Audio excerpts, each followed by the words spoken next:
नमस्कार, मैं मंजू छिल्लर काव्यांगन संचालन समिति की ओर से काव्य गंगा की 7वीं श्रृंखला में एक बार पुनः आपके समक्ष उपस्थित हूँ। काव्यांगन हिंदी के प्रचार प्रसार में समर्पित संस्था जो सन 2018 में स्वर्गीय डॉक्टर रामकृष्ण शर्मा द्वारा स्थापित किया गया था। अब 8,700 सदस्य का विशाल और प्रतिष्ठित परिवार है। मैं स्वर्गीय डॉक्टर रामकृष्ण शर्मा जी का हृदय से आभार व्यक्त करती हूँ कि उन्होंने काव्यांगन के रूप में साहित्य को एक ऐसा प्रतिष्ठित मंच दिया जो सतत रूप से साहित्य की सेवा में लगा हुआ है गूंजती सदाएं रह रह के मेरे मन में, है गूंजती सदाएं रह रह के मेरे मन में, नित देखते हैं तुमको गीतों के अंजुमन में। इस पावन मंच पर साहित्य की सेवा के लिए, साहित्य के उत्थान के लिए और साहित्य प्रेमियों के लिए अनेक गतिविधियां होती हैं। उन्हीं में से एक गतिविधि ऑनलाइन पुस्तक के लोकार्पण की है, जिसमें नवांकुर, वरिष्ठ और प्रतिष्ठित साहित्यकारों की पुस्तकों का लोकार्पण होता है। ज्ञान का दीपक जलाकर काव्य का आंगन सजाते, ज्ञान का दीपक जलाकर काव्य का आंगन सजाते, हम नए संकल्प लेकर नित्य पग आगे बढ़ाते, है दिवाकर चंद्रमा नक्षत्र सब कवि रूप धारे, कह रहे साहित्य सेवा काव्य निर्झरणी बहाते।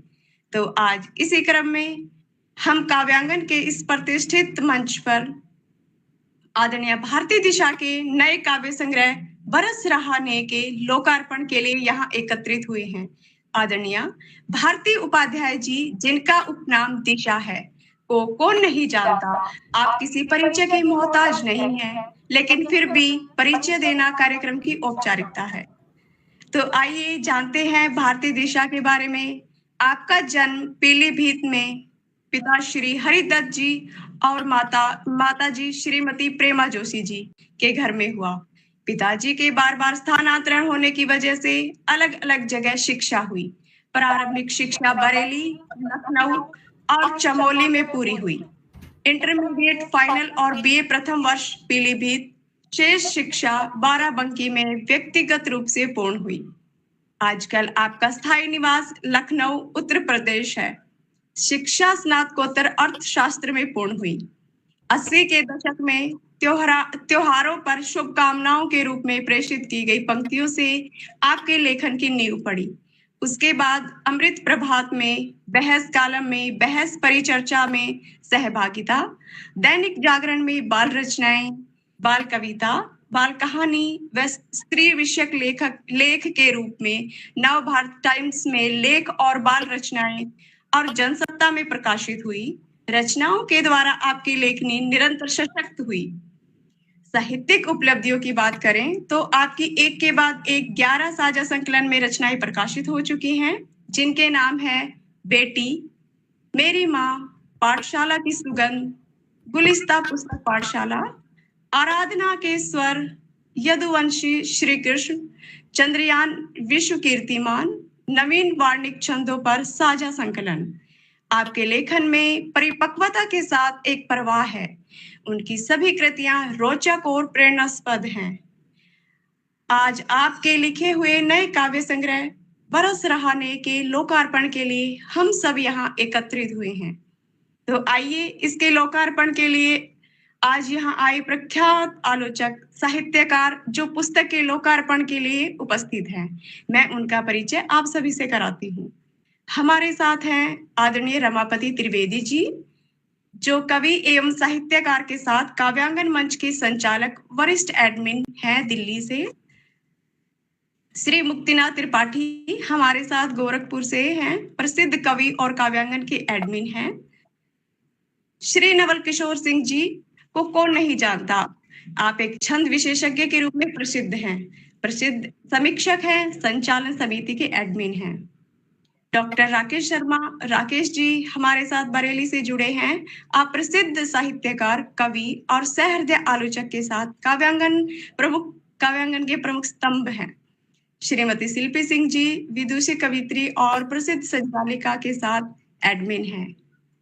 डॉक्टर राधा कृष्ण दीक्षित जी, जो असिस्टेंट प्रोफेसर एवं प्रख्यात आलोचक, समीक्षक एवं साहित्यकार हैं इलाहाबाद से हमारे साथ। आदरणीय दीक्षित जी साहित्य जगत के चमकते सूर्य हैं और काव्यांगन के प्रमुख स्तंभ हैं। मैं आप सभी का बहुत बहुत स्वागत, वंदन और अभिनंदन करती हूँ। आइए सबसे पहले कार्यक्रम का आरंभ करते हैं सरस्वती वंदना एवं दीप प्रज्वलन के साथ। मैं आदरणीय सुश्री प्रिया दीक्षित जी से अनुरोध करूंगी कि वह दीप प्रज्वलित कर कार्यक्रम को आरंभ करें। जी, मैं इसमें संशोधन कर देता हूं। आदरणीय सुश्री दीक्षित सरस्वती वंदना प्रस्तुत करेंगी और मैं दीप प्रज्वलन करूंगा मां सरस्वती के लिए।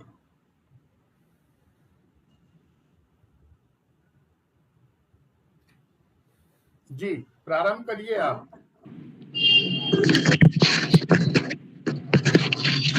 नमस्कार आप सभी को। मेरा नाम प्रिया दीक्षित है। मेरा अभी मास्टर्स पॉलिटिकल साइंस से कर रही हूँ। आप सभी के सामने माँ शारदे की वंदना प्रस्तुत करती हूँ। तुम आओ शारदे माँ, तुम आओ शारदे माँ, मेरा शब्द छूकर मेरी भावना में उतरो, मेरी साधना अधूरी, मेरी कल्पना में बिखरो। संसार की तपन से मेरी आत्मा बुझी है, तुम ज्ञान दीप देकर फिर से ज्वलित करो माँ। तुम आओ शारदे माँ, तुम आओ शारदे माँ, तुम आओ शारदे माँ, तुम आओ शारदे माँ। मेरी हृदय धरा पर कुछ शूल उग रहे हैं, खिलने से पहले भी कुछ फूल गिर रहे हैं। आँखों में मेरी कैसी वीरानियां बसी है, तुमने हरस बहाकर संवेदना भरो माँ। तुम आओ शारदे माँ, तुम आओ शारदे माँ, तुम आओ शारदे माँ, तुम आओ शारदे माँ। ग्रंथों को पढ़ लिया है, मंत्रों को जप लिया है, सद्भावना न उगते टुकड़ों को भी किया है।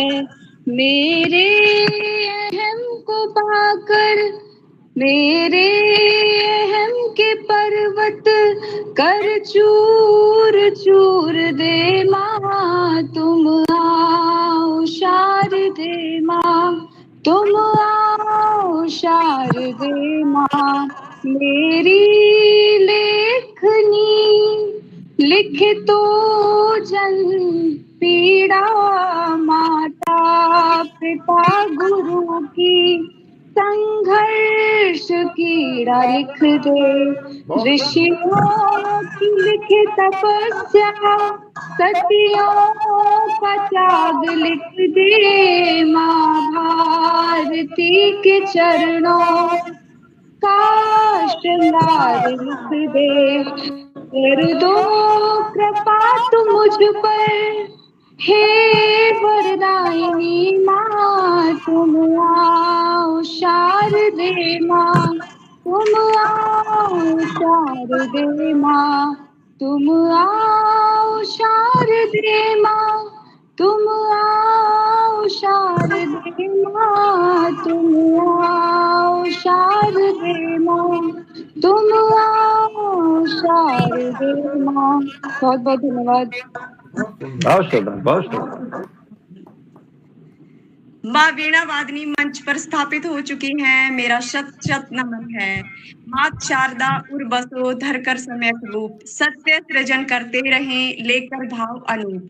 सरस्वती के नाम से कलुष भाव हो अंत, शब्द सृजन हो वे सरस, रसना हो रसवंत। तो आइए वाह, कार्यक्रम को आगे बढ़ाते हुए आदरणीय भारती दिशा जी के नए गीत संग्रह बरस रहा नेह के लोकार्पण का कार्यक्रम आरंभ करते हैं।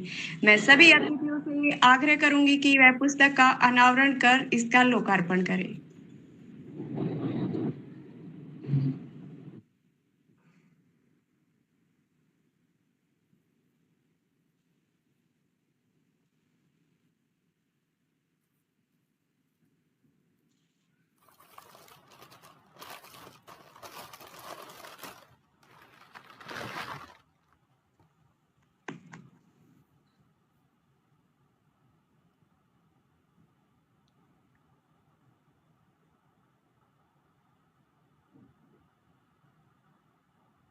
आदरणीय भारती दिशा जी को उनकी इस पुस्तक के लोकार्पण के लिए बहुत बहुत बधाई और शुभकामनाएं देती हूँ।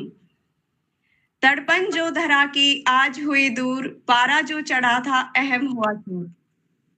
आदरणीय रमापति जी को मैं आमंत्रित करती हूँ कि नव विमोचित गीत संकलन के शीर्षक बरस रहा ने की प्रासंगिकता एवं इसकी कुछ रचनाओं का आज के समय में संक्षिप्त मूल्यांकन करें। स्वागत है सर। आप सभी को वंदन करता हूं। सर्वप्रथम काव्यांगन मंच को नमन करता हूं और इसके संस्थापक स्वर्गीय डॉक्टर रामकृष्ण शर्मा जी का आह्वान करता हूं। उनका एक चिंतन आज मूर्त रूप लेकर साहित्य जगत में आकार ले रहा है, काव्यांगन के रूप में। काव्यांगन कोई प्रतिस्पर्धा नहीं है। काव्यांगन मात्र एक संस्था का नाम नहीं है। काव्यांगन हृदय का एक भाव है। काव्यांगन मात्र एक संस्था भी नहीं है। काव्यांगन एक हस्तांतरण है। काव्यांगन एक समर्पण है। हस्तांतरण है एक साहित्य का, एक पीढ़ी से दूसरी पीढ़ी के लिए। काव्यांगन के सभी सदस्यों का अभिनंदन करता हूं। काव्यांगन के उन सभी सदस्यों का आभार व्यक्त करता हूं जो काव्य गंगा ग्रंथ विमोचन के इस कार्यक्रम को देखने के लिए जुड़े हुए हैं। और मुझे पूरा विश्वास है कि जिस साहित्यिक ग्राह्यता के लिए आप आज यहां हैं, आप निश्चित रूप से निराश नहीं होंगे। आदरणीय श्रीमती भारती उपाध्याय दिशा जी, हम बहुत पहले से जुड़े हैं काव्यांगन के थ्रू, काव्यांगन के द्वारा आदरणीय से। और उस समय आपका उपनाम दिशा नहीं हुआ करता था, अब दिशा बोलने की मैं अभ्यास डाल रहा हूं दीक्षित जी। तो कहीं कहीं निराश न हो आप आदरणीय। तो मैं हृदय से आपको आज के इस पावन और भव्य लोकार्पण के लिए हृदय से बधाई देता हूं। बहुत बहुत धन्यवाद, बहुत आभार आप सभी का। और आदरणीय जो मंजू छिल्लर जी बहुत अच्छा संचालन कर रही हैं। और कुछ लोगों को मेरे ज्यादा बोलने से परेशानी भी होती है, इसलिए आज मंजू छिल्लर जी ने स्पष्ट रूप से बोल दिया है कि बरस रहा है नेह, और 4-5 रचनाओं का और मैं विमोचन के आप लोगों के लिए उसके बारे में बताऊं तो मैं निश्चित रूप से अपनी सीमा में ही रहूंगा। और जैसे माइक पकड़ लेते हैं तो छोड़ते नहीं है, वह नहीं करूंगा। तो आदरणीय को मैं बहुत बहुत शुभकामनाएं देता हूं। और जो नेह बरस रहा है इस किताब में, इसका मुख्य पृष्ठ ही यह बता रहा है कि आदरणीय का जो साहित्यिक चिंतन है वो एक पतझड़ में से भी नेह बरसा सकता है, एक पतझड़ में से भी मेह को प्रवाहित कर सकता है। तो यह नेह आप लोगों के लिए बहुत अच्छी पुस्तक है, आपके पाठन के लिए। साहित्य के सहित अर्थ से संलिष्ट होकर एक मना आदरणीय भारती जी ने जब अपनी कल्पनाशीलता का उच्छ्वास लेखनी के माध्यम से किया, तो अभिप्रयुक्त छंद कौशल रचना धर्मिता का फल बरस रहा नेह के रूप में आज साहित्य जगत को मिला है। आदरणीय भाषाई अलंकरण और छंद शास्त्र के व्याकरण के अंकुश के साथ यह काव्य संग्रह पाठकों के मानसिक क्षितिज की व्यापकता एवं भौतिक मानसिक परिवेश की उन सूक्ष्म तरंगों को जो चेतन और अचेतन को मन को प्रत्यक्ष और अप्रत्यक्ष रूप से प्रभावित करती हैं को भी आह्लादित करेगा, ऐसा मेरा विश्वास है। मैं वाणी को ज्यादा विस्तार में नहीं ले जाऊंगा कि हर्षित ये मन हुआ शीतल ये देह और सावन के मेह में बरस रहा नेह। तो आदरणीय भारती जी ने बरस रहा नेह कविता में सावन के महीने और बारिश का कितना सुंदर चित्रण किया है। हर पंक्ति में प्रकृति का प्रेम और उमंग झलक रही है। धरती की तड़पन दूर होना, मैं कविता का मैंने तो 2 ही लाइनें बोली हैं क्योंकि आप पढ़ेंगे कैसे फिर उसको। धरती की तड़पन दूर होना, गर्मी का चूर चूर होना, पोखर का भर जाना और मेढकों की टर्र टर्र। निश्चित रूप से यह सावन के आगमन का कितना प्यारा अनुभव करता है कि इस बरस रहे नेह में हमारे विवेक गोयल जी भी इसकी आवाज सुनकर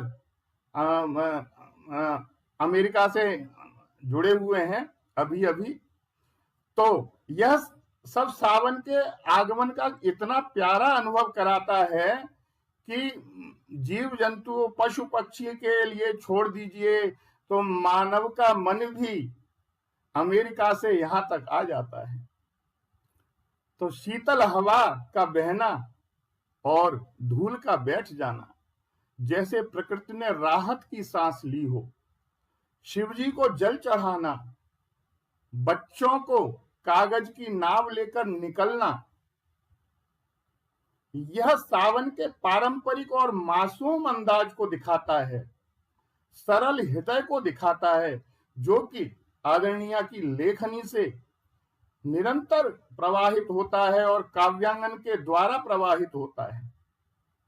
डूबती तैरती नावों के साथ बच्चों का खुश होना, बरस रहा नेह एक जीवंत दृश्य है।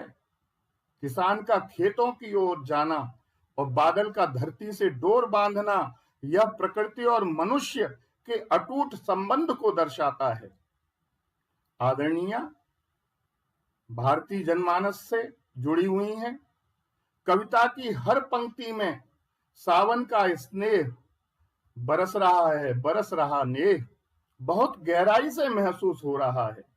अतः इस गीत संग्रह का शीर्षक बरस रहा नेह से उपयुक्त तो और कुछ हो ही नहीं सकता था, और इसके लिए मैं आदरणीय को बहुत बहुत साधुवाद देता हूं। आदरणीय का कि अपारे काव्य संसारे कविरे कह प्रजापति यथास्मै रोचते विश्वम तथैव परिवर्तते। इस अपार काव्य जगत में का नियामक सृष्टि निर्माता ब्रह्मा नहीं हो सकता। काव्य जगत है, इसका नियामक तो एक कवि है, एक कवियत्री है, जो मनुष्यों का ही नहीं अपितु सारे चराचरात्मक विश्व के अंतस में विद्यमान आत्म भाव को अपनी कल्याणमयी कामना के साथ, कल्पनामयी कामना के साथ जैसा रूप देना चाहती हैं, वैसा उन्होंने अपना विश्व, इस काव्य जगत का विश्व निर्मित किया है। संग्रह का मुख्य पृष्ठ मेरी इस बात का प्रमाण है कि कैसे पतझड़ के पीले पत्तों द्वारा भी एक कवियत्री जन जन के हृदय को काव्य के नेह से तृप्त कर सकती है। श्रीमती भारती दिशा जी के व्यक्तित्व में भी ऐसा ही एक रचनाकार है जो स्वयं प्रकाश्य है और स्वयं ही प्रकाशक है। उनका विराट मन आज अपनी लेखनी से समाज को जागरूक और सकारात्मक बदलाव को लाने के लिए निरंतर प्रयत्नशील रहता है। बरस रहा नेह 101 मनकों का यह गीत संग्रह छंद आधारित गीतों की माला है, जिसमें प्रत्येक गीत का शीर्षक स्वयं बोलता है। उसको परिभाषित करने की जरूरत नहीं है और गीत की कहानी, पूरे गीत की कहानी स्वयं कह देता है। जैसे चांद छिपा बादल में, आज दीप झिलमिला उठे हैं, मिट्टी की यह देह हमारी, राष्ट्र धर्म हो सबसे ऊपर, संस्कारों का पौधा रोपें, मानव जीवन श्रेष्ठ सदा है, हरियाली को नष्ट न करिए, हर्षित हृदय से मिलें, ममता का आंचल हो जाएं हम दिल से सुंदर, संसार बदल जाएगा, प्रीत गीत ही लिखते जाएं, दीप भीतर का जला हो और हमारी शान है हिंदी। हिंदी के लिए समर्पित आदरणीया को नमन करता हूं। आदरणीया ने इस संग्रह में काव्य की आत्मा और रूप सज्जा का पूरा ध्यान रखा है, अपनी छंद शास्त्र की निपुणता के साथ। आज आदरणीय दीक्षित जी की एक बात मुझे याद आती है, जो वह मुझसे हमेशा जब भी हम बात करते हैं तो मिलते हैं और तो जरूर कहते हैं कि भाई साहब देखिएगा, काव्यांगन का नाम साहित्य के क्षेत्र में हर व्यक्ति के हृदय में होगा, वाणी पर होगा। उनकी यह बात भारती जी के गीत संग्रह में यथार्थ में पूरी होती देखी गई है। मैंने इसमें पढ़ा है और इसके लिए शिल्पी सिंह जी को भी बहुत गौरवान्वित होना चाहिए, और मैं तो खैर गौरवान्वित हूं, और राधा कृष्ण दीक्षित जी को भी गौरवान्वित होना चाहिए कि इस काव्य संग्रह में उनकी कविता का भी एक शीर्षक है, और मेरी तो 3 कविताओं का है। शिल्पी सिंह जी जो काव्यांगन में काव्य धारा के रूप में जो पंक्तियां देती हैं, उनकी लिखी गई 4 रचनाएं इस संग्रह में अपना विशेष स्थान रखती हैं। तो एक बरस रहा नेह का मैंने आपको बताया, और इन 4 रचनाओं का और बता के मैं अपनी वाणी को विराम दूंगा, ज्यादा नहीं बोलूंगा। है साथ का भरोसा, मुझे अपनी 2 लाइनें याद आ रही हैं और मुझे बहुत अच्छी लगती हैं। है साथ का भरोसा, विश्वास की जमीन पर है साथ का। आदरणीया की जो लाइनें हैं कि है साथ का भरोसा, विश्वास भी बनाना, और फलते सदा रहेंगे, तुम भूल जड़ न जाना, मिलते सभी सहारे, संबंध हों जुड़े भी, और जब नाम ले पुकारे, पग ये तभी मुड़े भी। तो ये बहुत अच्छी काव्यांगन के लिए, काव्यांगन के प्रति, फलते सदा रहेंगे, तुम भूल जड़ न जाना, यह पंक्ति जीवन का सार है। जड़ें मजबूत हो तो जीवन में कितनी भी ऊंचाई पर आप चले जाएं, व्यक्ति कभी डगमगाता नहीं है, उसकी जड़ें उसको रोके रहती हैं। इसमें जीवन के मूल्यों, संबंधों की अहमियत, विश्वास, आशा और सकारात्मकता का संदेश बहुत खूबसूरती के साथ पिरोया गया है। कविता की हर पंक्ति जीवन में जड़ों यानी मूल्यों, रिश्तों और विश्वास को न भूलने की सीख देती है। दूसरी कविता का मैं कि फैल गई मेरी बगिया में, कि फैल गई मेरी बगिया में सहसा प्यारी हरियाली, फूले फूल कमल दल फूले, वही सुरभि वैभवशाली। आदरणीय कई पंक्तियां जो हैं कि आसमान में घिरवाई है, देख घटा काली काली, और फैल गई मेरी बगिया में सहसा प्यारी हरियाली। यह कविता न सिर्फ वर्षा ऋतु के सौंदर्य को दर्शाती है, बल्कि यह भी बताती है कि प्रकृति के हर परिवर्तन में जीवन का उल्लास और नई ऊर्जा छिपी होती है। ऐसी काव्य रचनाएं हमारे मन को आनंदित कर देती हैं और प्रकृति के प्रेम को और गहरा देती हैं। अगली एक है, प्रीति की पावन धरा पर तुम मेरा विश्वास हो, और काव्य का ही रूप बनकर साधना की आस हो। बहुत अच्छा इन्होंने लिखा है इसमें। आपकी यह कविता न केवल भावनाओं को छूती है, बल्कि पाठक को भी प्रेम की गहराई का अनुभव कराती है। शब्दों का चयन, बिंब और भाव प्रवाह अत्यंत सुंदर है। कि कौन वेदना की घड़ियों में, आदरणीय दीक्षित जी की पंक्ति है उनकी रचना की, और आपने काव्य धारा में शिल्पी सिंह जी ने दी थी, और आदरणीय ने इसको बहुत अच्छा रूप दिया है कि कौन देव सा तारण करके सबके ही मन को भाता है, और कौन दूसरों के सुख को ही देख यहाँ सुख ही पाता है। यह कविता भारतीय संस्कृति, उसकी सहनशीलता, परोपकार और सनातनी मूल्यों को गौरवान्वित करती है।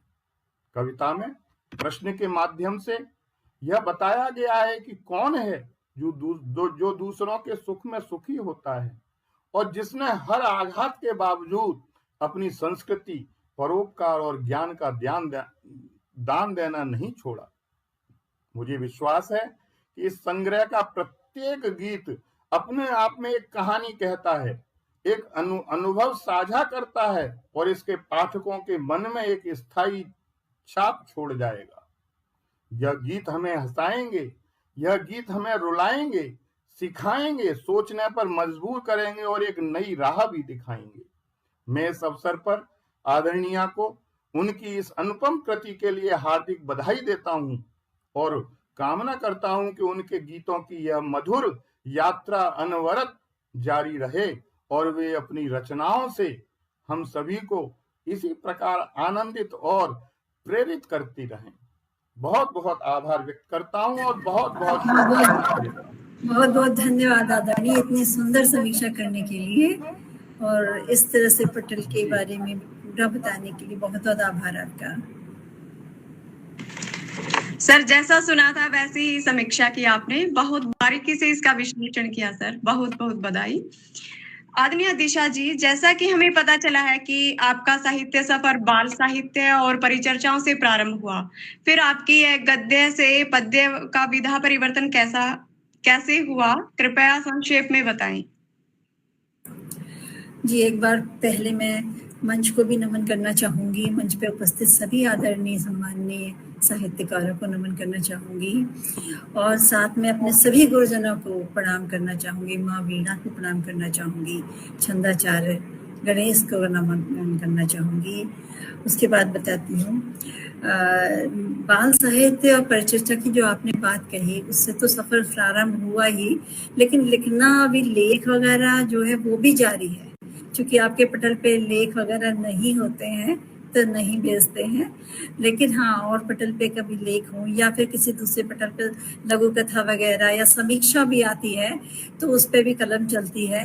जैसा मतलब पटल की अगर दिया जाता है तो दोनों चीज़ें समान रूप से जारी है, अभी भी जारी है। धन्यवाद। बहुत सुंदर आदरणीय।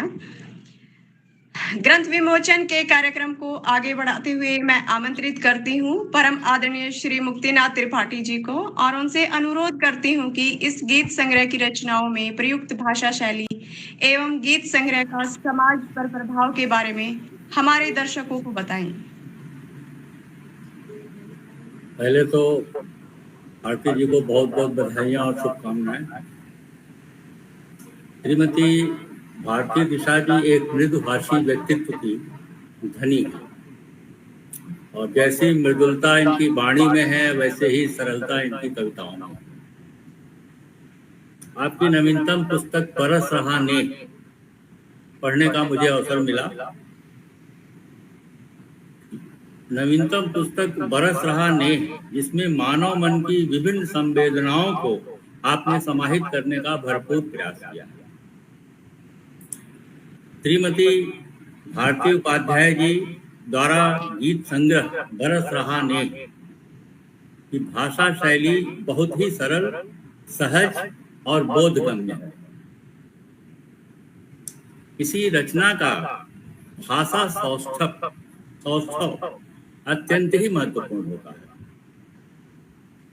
भाषा का प्रवाह अनवरत आदि से अंत तक संग्रह में हर गीत में बना हुआ है, जो बिल्कुल ऐसे महसूस हो रहा है कि नदी सदृश जल की धारा की तरह इनकी भाषा का प्रवाह चल रहा है। कोई भी गीत प्रथम दृष्टया में पढ़ने पर मन बोझिल नहीं लगता है, आगे पढ़ने की उत्सुकता बनी रहती है। इसका कारण है इनकी सरल भाषा शैली। एक रचनाकार के लिए बहुत ही बड़ी बात होती है कि जो कुछ भी वो कहना चाहता है उसे अपनी भाषा के माध्यम से उसी प्रकार पाठकों तक पहुंचाए।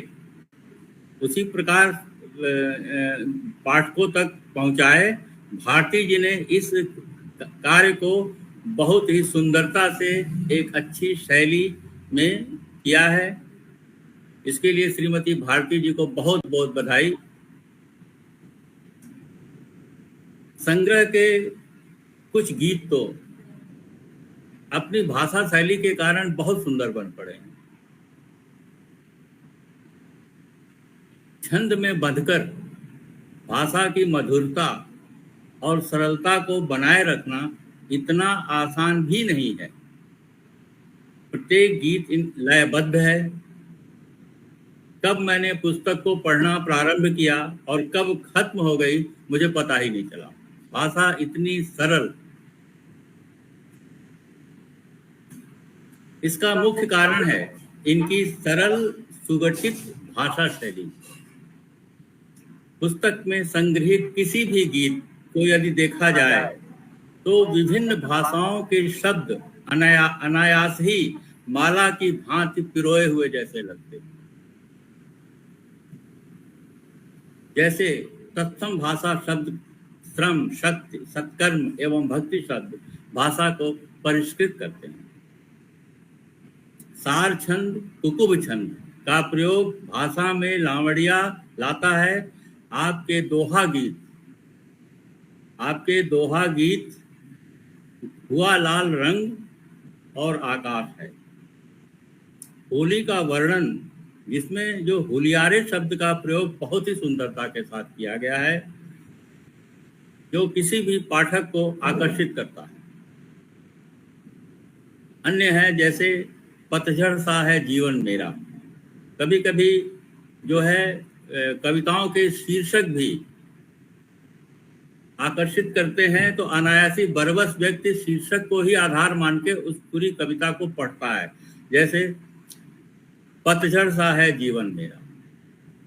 दूसरी रचना आपकी तेरी राह निहारे, मंजिल तेरी राह निहारे, पर्यावरण बचाओ भाई इत्यादि। रचनाकार जब लिखने बैठता है तो उसका मूल उद्देश्य यह होता है कि वह अपनी बात को अधिक से अधिक लोगों तक पहुंचा सके अपनी भाषा के माध्यम से। यदि रचनाकार सफल हो गया तो वह रचना पाठकों के मन में एक स्थान बना लेती है। भारती जी ने इस कार्य को पूर्णतः बहुत ही सफलतापूर्वक किया है।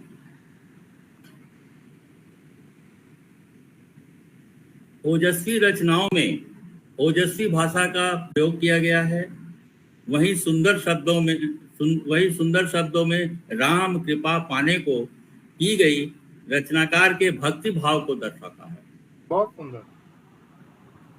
अपनी मनोहारी भाषा एवं शैली के कारण बरस रहा नेह गीत संग्रह के लिए मैं भारती जी को बहुत बहुत बधाई देता हूँ और शुभकामनाएं देता हूँ। आपका लेखन कार्य यूं ही दिन प्रतिदिन उत्कृष्टता की ओर अग्रसर होता रहे। एक सजग साहित्यिक प्रहरी की तरह आप अपनी रचनाओं के माध्यम से समाज को सजग करती रहें और आगे बढ़ती रहें। पुनः मैं बरस रहने की सफलता की कामना के लिए बहुत बहुत आपको बधाई देता हूं और साथ ही साथ मैं अपने आप को बहुत सौभाग्यशाली समझता हूं कि इतनी सुंदर पुस्तक के विमोचन में मुझे भी शरीक होने का एक अवसर प्राप्त हुआ।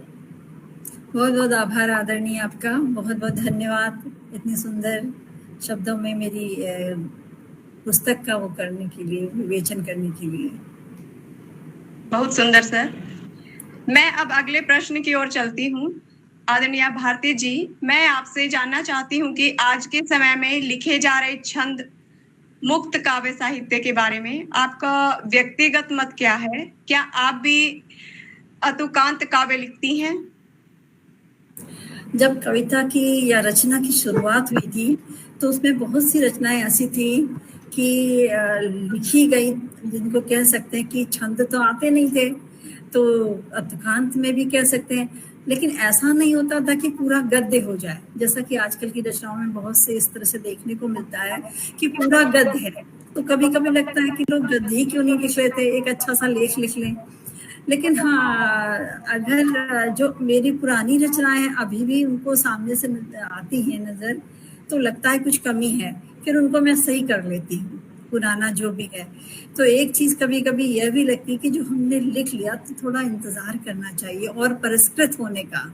जब हम परिष्कृत हो जाएंगे तो शायद रचना और बेहतर हो जाए।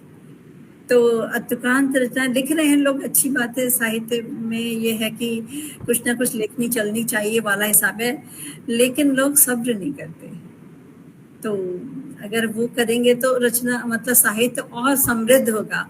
तो हम लोग जो है चाहेंगे कि समृद्ध साहित्य आगे आए और दिशाहीन ना हो, बल्कि दिशा देता हुआ साहित्य आगे आए। तो यही कोशिश रहती है। इसीलिए छंदों वाला साहित्य जब से सीखा है तो लगता है कि हाँ ये तो अच्छी चीज है, अगर इसमें हम अपने भाव ला सकते हैं बेहतर ढंग से तो वो लाएं। धन्यवाद। बहुत सुंदर, बहुत सुंदर। आदरणीय श्रीमती शिल्पी सिंह जी, जो स्वयं एक विदुषी कवित्री हैं और काव्यांगन में आपकी समीक्षा की धूम मची रहती है, से आग्रह करती हूँ कि इस गीत संग्रह के गीतों के विषय वस्तु और उनका साहित्यिक मूल्यांकन करने की कृपा करें। स्वागत है मैम।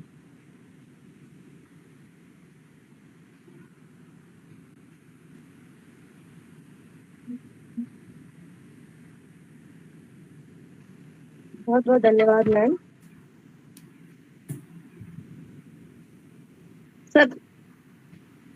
सर्वप्रथम काव्यांगन मंच को नमन करती हूँ, माँ शारदे का वंदन करती हूँ एवं यहाँ उपस्थित समस्त विद्वजनों को सादर प्रणाम करती हूँ। श्रीमती भारती दिशा जी को करबद्ध अभिवादन एवं आपकी नव सृजित गीत संग्रह बरस रहा नेह के लिए हृदय तल से अनंत शुभकामनाएं व बधाई। फूलों की सी खुशबू लेकर आई आज सुहानी रुत, भावों में रस घोल रही है ये शब्दों की दीवानी रुत। गीतों में जो बहे नेह सी उनकी लेखन शैली है, जैसे सर्द हवा में कोई मीठी सी मधुबानी रुत। वाह। मन की पीड़ा झंकृत कर दे ऐसे सुर बहते हैं जब, द्रग मूंदे मन बस गाता है हर धुन हो राय गाती रुत। भारती जी का स्वागत हो शब्दों से सुस्वागतम, काव्य रंग में भीग उठे मन छू जाए कहानी रुत, छू जाए कहानी रुत। बरस रहा नेह गीत संग्रह सुप्रसिद्ध कवियत्री भारती दिशा जी की कोमल अनुभूतियों, पारिवारिक सरोकारों और प्रकृति संवेदना से सिंचित रचनाओं का सधा हुआ संकलन है। आदरणीय, आपने अपने गीतों में मात्रिक और वार्णिक छंदों की विविधता को साधते हुए छंदबद्ध काव्य की गरिमा को नए रंगों में रचा है। इस गीत संग्रह का शीर्षक बरस रहा नेह ही छंद और भाव की दृष्टि से एक अत्यंत प्रभावशाली रचना है, जिसमें पुष्पिता और हरिगीतिका जैसे छंद रचनाओं की प्रवाहमयी लय के साथ नेह की निश्चल धारा पाठक के अंतर और बाह्य मन को भिगो देती है। यह गीत संग्रह प्रेम की उस अनुभूति को व्यक्त करता है जो मौन होकर भी सब कुछ कह जा रहा है। आपने इस संग्रह में द्रुत विलंबित, मालिनी, वज्र छंद, पृथ्वी तथा मुक्त छंद जैसे छंदों का प्रयोग करके गीतों की संप्रेषणीयता को सशक्त रूप दे दिया है।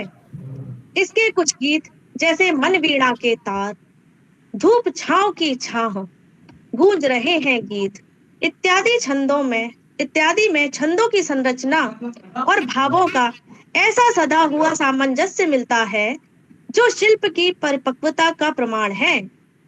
आपकी रचनाएं केवल भाव विवल ही नहीं करती आदरणीय, अपितु छंदों की ध्वनि लहरी में पाठक को बांध लेती हैं। यह संग्रह छंदबद्ध काव्य परंपरा की पुनर्स्थापना करते हुए समकालीन गीत विधा को गंभीर साहित्यिक धरातल प्रदान करता है। बहुत सुंदर।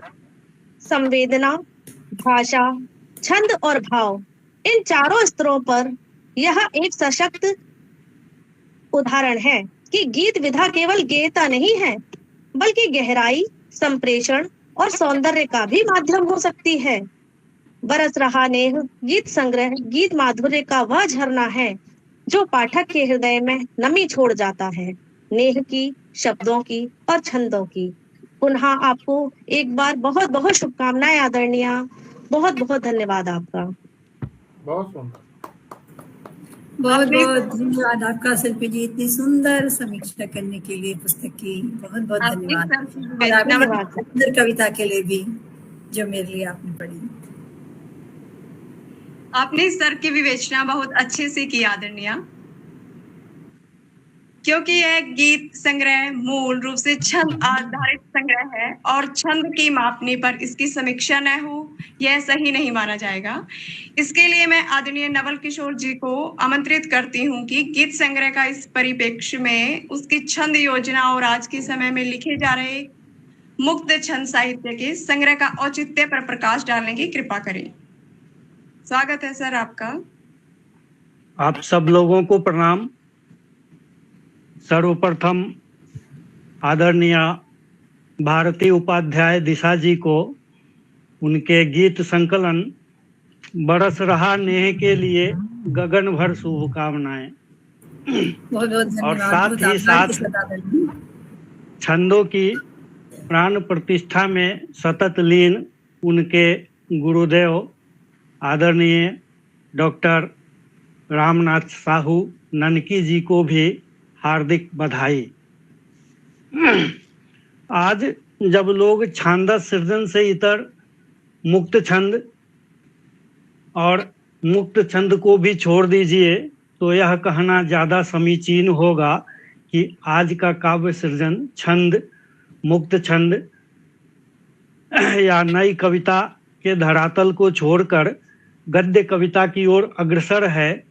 ऐसे में आपकी अविचल छंद साधना अस्तुत्य है और इस वंदनीय महनीय कार्य के लिए आपको कोटि कोटि बधाई। अब यह कहना कि मुक्त छंद के युग में छंद की क्या उपयोगिता है, तो मैं केवल यही कहूँगा कि वेद जो है वह छंदों पर ही आधारित है और वेद के 6 अंगों में से एक छंद भी है। छंद को वेद का पाद कहा गया है। पाद अर्थात चरण। चरण जो समस्त शरीर के भार को वहन करता है और साथ ही साथ उसको संचरित करता है। आचार्यगण यह बतलाते हैं कि वेद आज तक इसीलिए जीवित है क्योंकि वह छंदबद्ध है। उस जमाने में वेदों का कोई लिखित काव्य नहीं था, यह श्रुति से ही संचरित हुआ है और स्मृति के आधार पे बढ़ा है, तो केवल और केवल छंद की वजह से। तो छंद की उपयोगिता तो है ही, छंदबद्ध है तो काव्य का सौंदर्य बढ़ जाता है, याद रखने में आसानी होती है, और सबसे बड़ी बात है कि अनुशासन और रचनात्मकता का एक संतुलन है। यह हमारी सांस्कृतिक और परंपरा का संरक्षण का भी एक अवसर प्रदान करता है। और जब मंचीय गायन की बात होती है, मंचीय प्रस्तुति की बात होती है, तो बिना छंद के यह संभव नहीं है, चाहे वह हिंदी छंदों की बात हो या गजल पर आधारित सृजन हो, लेकिन वह भी छंदों पर ही आधारित है। अब छंद, अगर रचना छंदमय है तो आप कहीं भी बड़ी आसानी से पढ़ सकते हैं। जैसे इसी संकलन की एक कविता को देखिए, हर्षित ए मन हुआ शीतल ए देह, सावन के मेह में बरस रहा नेह। यदि यही मुक्त छंद होता और कहीं आपको पढ़ना होता कहीं किसी मंच पे, तो असुविधा होती। मुक्त छंद में सीमाओं की पूर्ति होती है। लोग कहते हैं कि भावों की अभिव्यक्ति के लिए सरल है, यह सत्य हो सकता है। कई विचारधाराएं चलती है, तो मैं उस पर कुछ नहीं कहूंगा, अपनी अपनी विचारधारा है। मुक्त अभी पहले आदरणीय में भी कहा कि छंद भी है, मुक्त छंद भी है, और एक संपन्न साहित्य, समर्थ साहित्य हो, ऐसा होना चाहिए। तो मुक्त छंद अपनी जगह है, लेकिन छंद की बात ही अलग है। अब मैं इसकी छंद योजना के बारे में बात करता हूँ। गोस्वामी जी ने भी मानस की रचना की, तो उसमें लगभग 180 प्रकार के छंदों का उन्होंने प्रयोग किया है, जिसमें सबसे ज्यादा दोहा और चौपाई ही है, बाकी छंद भी हैं। ऐसे ही बरस रहा नेह की छंद योजना में इसमें लगभग 23 से 24 प्रकार के छंदों का प्रयोग किया गया है। कहीं दोहा, चौपाई, मानव, विष्णुपद, राधिका, सरसी, छार छंद की सरसता है, तो कहीं वीर छंद का टंकार। लावनी छंद के तीनों प्रकार का इन्होंने प्रयोग किया है। लावनी में लावनी, कुकुभ और टाटंक छंद आता है, और इस तीनों छंद को इन्होंने बड़ी सुगमता और सरलता के साथ प्रयोग किया है। और उसके साथ ही वाचिक लोच से पूर्ण विजात, विधाता, दिग्पाल, मधुमालती, गीतिका, माधव मालती इत्यादि छंदों पर भी आदरणीय की लेखनी कमाल करती प्रतीत हो रही है। विषय वस्तु के अनुसार छंद चयन भी सटीक है। जैसे स्तुति या वंदना के लिए दोहा, चौपाई या हरि गीतिका ज्यादा उपयुक्त होता है। इन्होंने सरस्वती वंदना में दोहे का प्रयोग किया है, पृष्ठ संख्या 18 पर देख सकते हैं आप।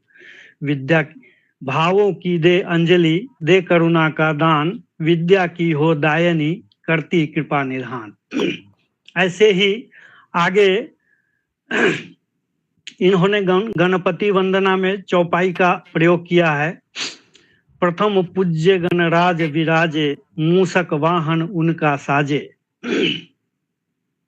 इस तरह से किस छंद में क्या विषय होना चाहिए, यह चयन करना बहुत बड़ी बात होती है, और उसका इन्होंने बहुत सुगमता के साथ निर्वहन किया है।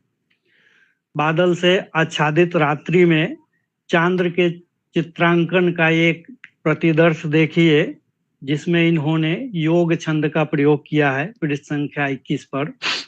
सोचे तारे कैसे चमके, कड़क रही जो बिजली, नींद भगाई, चांद छिपा बादल में ले अगराई। योग छंद को साधना किंचित कठिन होता है, क्योंकि इसके चरणांत में यगन रखना अनिवार्य होता है। यगन अर्थात यमाता 1 2 2 होना चाहिए, तो थोड़ा कठिन होता है।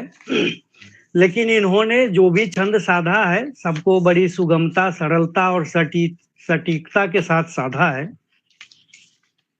आगे बात करते हैं। केशव दास जी लिखे हैं कि यद्यपि सुजाति सुलक्षणी सुवर्ण सरल सुवित भूषण बिनुन विराजई कविता वनिता मित। अर्थात कविता और स्त्री बिना अलंकरण के शोभा नहीं देती है, तो कविता में रस छंद के साथ अलंकार योजना को भी देखा जाता है। इनके इस संकलन में अलंकारों के ऐसे प्रयोग यत्र तत्र परिलक्षित होते हैं। से एक श्रुत्या अनुप्रास की मैं बात करूंगा जो पृष्ठ संख्या 32 पर सरसी छंद के अंतर्गत इन्होंने प्रयोग किया है। सुनने में इतना मनहर लग रहा है। चींची चींची चिरचिर शोर करे बस उनकी हो आवाज।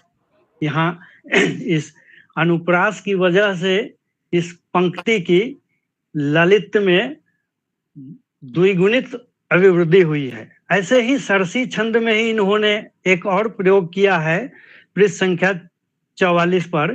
चींची चींची चू चू चिड़िया के जब नन्हे बच्चे बोल। ऐसे ही बड़े चाव से बड़े भाव से गीतों में रस घोलो, आगे आगे बढ़ते जाओ जय माता दी बोलो। यहाँ आंतरिक प्रयास की वजह से काव्य का सौंदर्य वह द्विगुणित हो गया है। बड़े चाव से बड़े भाव से। यह छंद योजना के अनुसार यह प्रयास रखना अनिवार्य नहीं है, किंतु इस प्रयास की वजह से यहाँ सौंदर्य जो है ना कई गुना बढ़ गया है। ऐसे ही एक और उदाहरण मैं देता हूं जो द्विगुणित चौपाई पर आधारित है। बैरन बिजली आग लगाती जोर जोर से जब एक करके, बादल की इस गहन गरज से मनवा मेरा फिर धर के। यहाँ न केवल वृत्यानुप्रास है बल्कि पुनरुक्ति प्रकाश की भी छटा देखने ही बनती है और इससे इसका सौंदर्य बढ़ जाता है। आगे मैं सादृश्य विधान की बात करता हूँ जो उपमा देते हैं, उसके संबंध में थोड़ी सी बातें करूंगा। तो मैं पृष्ठ संख्या 35 पर एक प्रयोग है संयम का चाबुक। ऐसे ही पृष्ठ संख्या 51 पर एक प्रयोग है निराशा के बादल। यह सादृश्य बड़ा ही सहज, सार्थक एवं स्वतः अर्थ बोध कराने में सफल है। आगे पृष्ठ संख्या 61 पर सूना मन है सूनी कुटिया आशा का दीप जलाओ। मन के सूनेपन के साथ सूनी कुटिया की परिकल्पना में आशा के दीप जलाने का आह्वान भी सहज, सार्थक एवं सकारात्मक भाव से आपूर्ण है। बहुत सुंदर। आगे देखते हैं पृष्ठ संख्या 83 पर एक रचना है। कभी चमककर बिजली रानी अपना रूप दिखाती, घूंघट खोले ज्यों दुल्हनिया झट से फिर छिप जाती। बड़ा ही सम्मोहक संयोजन है। यहाँ बिजली रानी का उपमान दुल्हनिया के साथ बहुत ही मनोहारी है। बिजली भी झट से चमकती है और झट से छिप जाती है। ऐसे ही दुल्हन का घूंघट पल भर के लिए खुलता है फिर गिर जाता है। तो यह प्रयोग बहुत सुंदर है और इसके लिए आपको बहुत बहुत बधाई। आगे फिर देखते हैं पृष्ठ संख्या 118 पर। याद प्रीतम की घनी थी डूबता दिल मेघ बरसे, मैं बनी हूँ चातकी सी नैन मेरे आज तरसे। वेदना की अभिव्यक्ति में यह जीवंत शब्द संयोजन का प्रतिमान है। चातकी के साथ नैन का उपमान देना। यहाँ इसमें अगर मैं कहूँ तो अतिशयोक्ति नहीं होगी कि जयशंकर प्रसाद जी की पंक्ति जो घनीभूत पीड़ा थी मस्तक में स्मृति सी छाई, दुर्दिन में आंसू बनकर आज बरसने आई। और इसके साथ ही मैथिली शरण गुप्त जी की एक पंक्ति है, देखो दो दो मेघ बरसते मैं प्यासी की प्यासी। इन दोनों रचनाओं का सार इसमें निचोड़ कर रख दिया गया है। इसमें रूपक भी है और विशेषोक्ति भी है। बहुत पीड़ा सुंदर। से नयन बरस रहा है, किंतु दर्शन हेतु नयन पिपासित भी है। मिलन पिपासा हेतु चातकी जैसे शब्द का चयन विरह की अभिव्यक्ति को प्राणवंत करने में समर्थ है। ऐसे सफल एवं सराहनीय प्रयोग की आपको कोटि कोटि बधाई। हम कबीर की भूमि पर रहते हैं और कबीर का एक दोहा बहुत प्रचलित है, निंदक नियरे राखिए आंगन कुटी समाए, आंगन कुटी छबाए। तो अगर ज्यादा शक्कर हो तो मधुमेह होने की संभावना होती है, तो उसके संतुलन के लिए कहीं ना कहीं थोड़े से करेले का प्रयोग भी अनिवार्य होता है। तो अब मैं इस दृष्टि पर थोड़ी सी बात कर लेता हूं। मात्रिक संतुलन की बात करें छंदों में तो प्रायः सटीक है। तुकांत उत्तम है, मध्यम है, पचनीय है। एकाध स्थान पर पुनर्अवलोकन की आवश्यकता भी है, लेकिन जो विशेष बात मैं कहना चाहता हूं वह यह है, हालांकि ऐसे अवसर पर शायद नहीं कहना चाहिए, किंतु अगले संकलन में यह त्रुटि न हो इसके लिए मैं समझता हूं कि यह बता देना चाहिए। मुझे लग रहा है कि इस संकलन में प्रूफ रीडिंग की समस्या रही है। पांडुलिपि में या तो कुछ हेर फेर हो गया है या प्रूफ रीडिंग ठीक से नहीं हो पाई है, जिसके कारण कई रचनाओं में या तो कुछ छूट गया है या कहीं कुछ जुड़ गया है। तो मात्रिक अनुशासन में कुछ छूट जाने से या कुछ जुड़ जाने से फिर समस्या उत्पन्न हो जाती है। तो अगले संकलन में इसका आप विशेष रूप से ध्यान रखें। अगर कुछ जुड़ गया या छूट गया तो विधान विचलन में आ जाता है। जो देखेगा समीक्षा करेगा उसके लिए तो वही होगा। आपने तो बिल्कुल सही सटीक प्रयास किया है, किंतु प्रूफ रीडिंग के वजह से ऐसा संभव हो गया है। इसके साथ ही प्रूफ रीडिंग की लचर व्यवस्था के कारण क्या है कि आपकी चार रचनाएं, एक ही रचना चार रचनाएं ऐसी है जो दो दो स्थानों पर हैं, अलग अलग शीर्षक से सम्मिलित हो गई हैं। तो इसका ध्यान रखेंगे अगले संकलन में, क्योंकि जब जो पढ़ता है पढ़ेगा तो यह जो है गुणवत्ता को प्रभावित करता है। और एक दिगपाल छंद में आपका है पृष्ठ संख्या 67 पर, उस गीत को जरूर देखेंगे। और इसी तरह से पृष्ठ संख्या 89 पर है एक गीत माधव मालती छंद में, उसको भी थोड़ा देख लेंगे। उसमें कुछ ज्यादा कुछ छूट गया लगता है, तो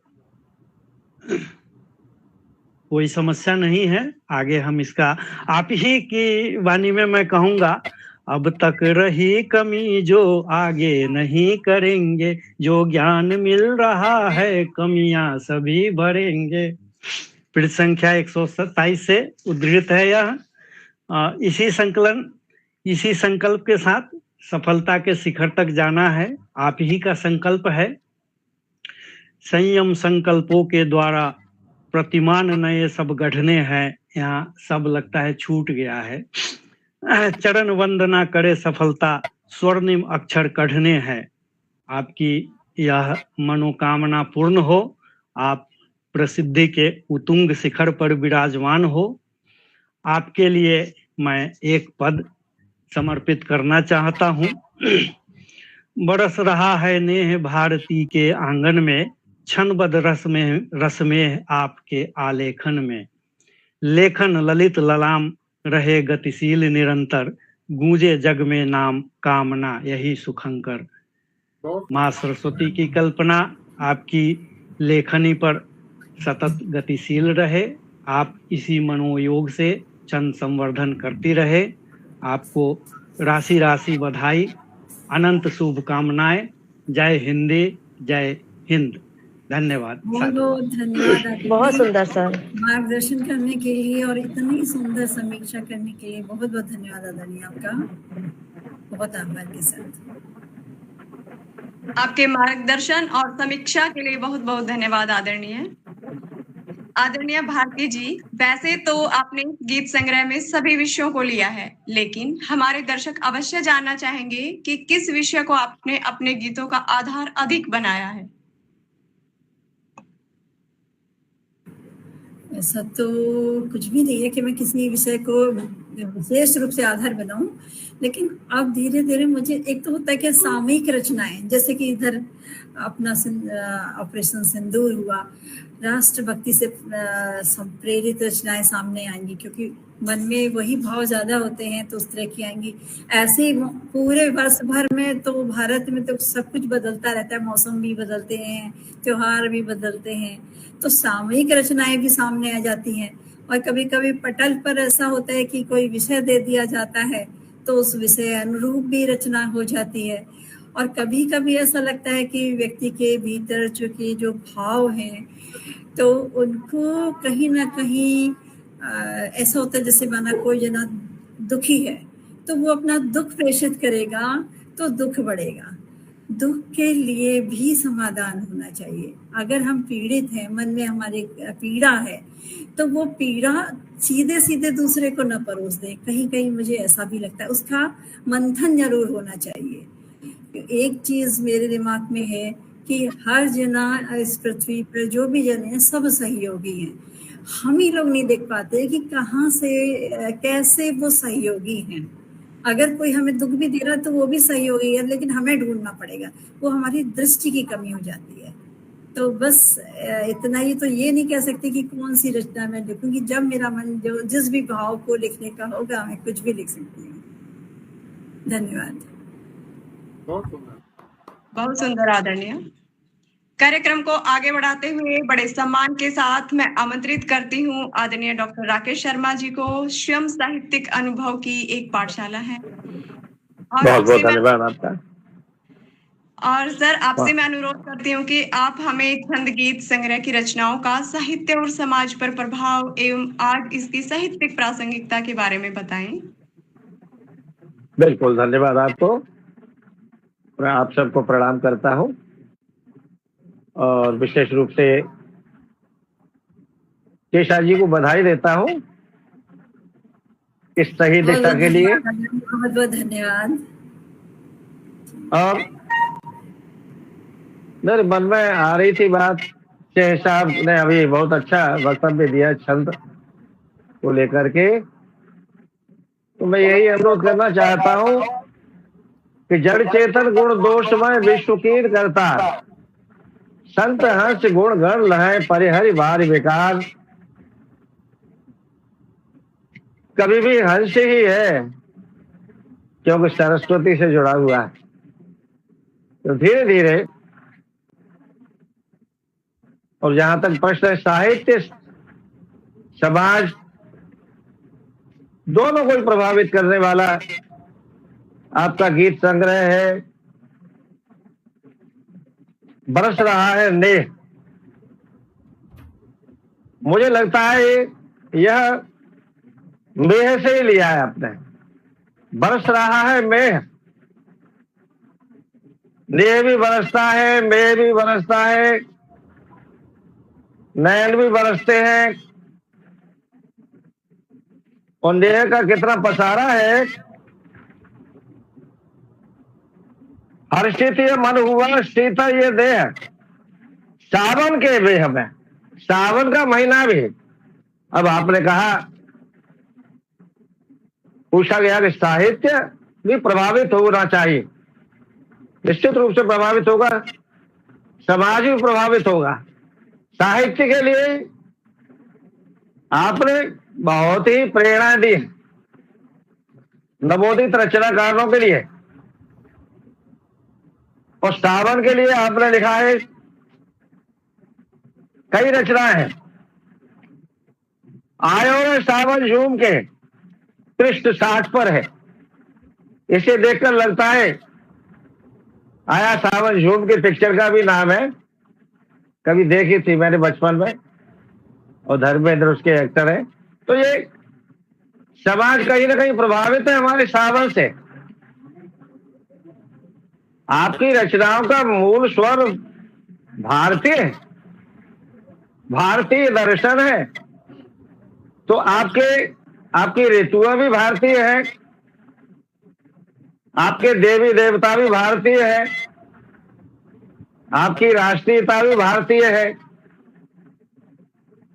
और जहां तक प्रश्न है, आपकी पहली कविता है मां बीणा पाण की वंदना, दूसरी रचना है श्री गणेश वंदना। इससे स्मरण होता है गोस्वामी तुलसीदास के रामचरितमानस का, जिसमें प्रथम श्लोक वर्णानाम वर्णसंगानाम रसानाम छंदसामपि मंगलानाम च कर्तारो वंदे वाणी विनायकौ। वाणी और विनायक दोनों की वंदना, यह एक भारतीय परंपरा है, भारतीय साहित्य परंपरा है मंगलाचरण की। तो निश्चित रूप से जनमानस प्रभावित होगा, साहित्यकार भी प्रभावित होंगे कि मंगलाचरण होना चाहिए। और किसके लिए ये 2 पंक्तियां श्लोक की?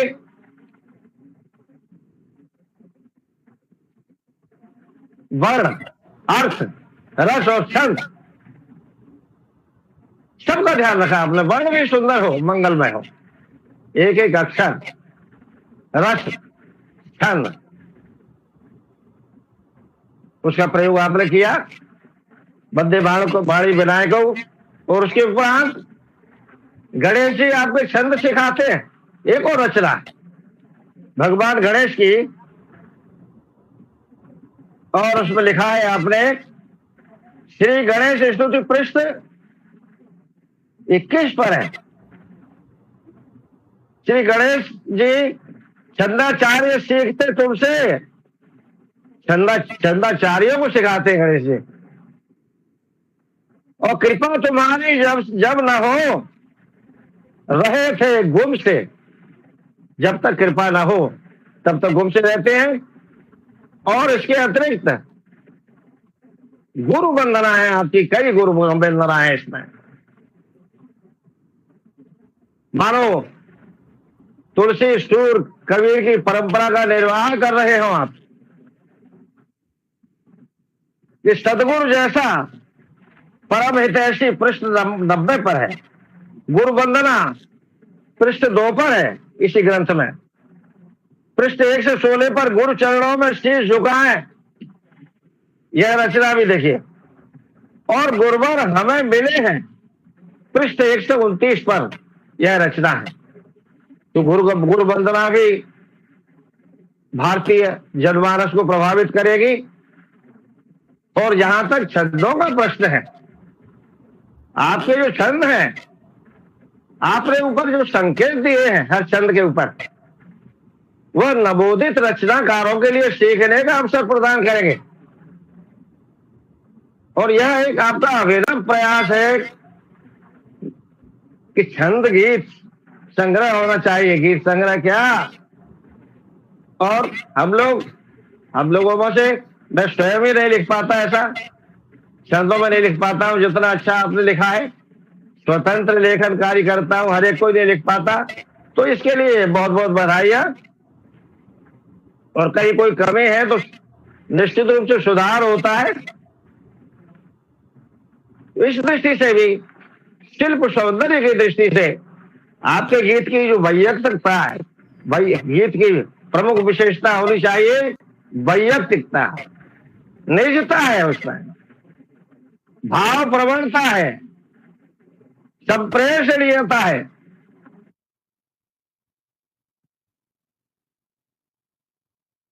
लोगों को भी अपनी सी बात लगती है आपकी हर रचना में, क्योंकि आप भारतीय दर्शन की बात करते हैं कि जो नश्वर शरीर है, मिट्टी का बना हुआ, तो आपका कहना है कि मिट्टी की यह देह हमारी,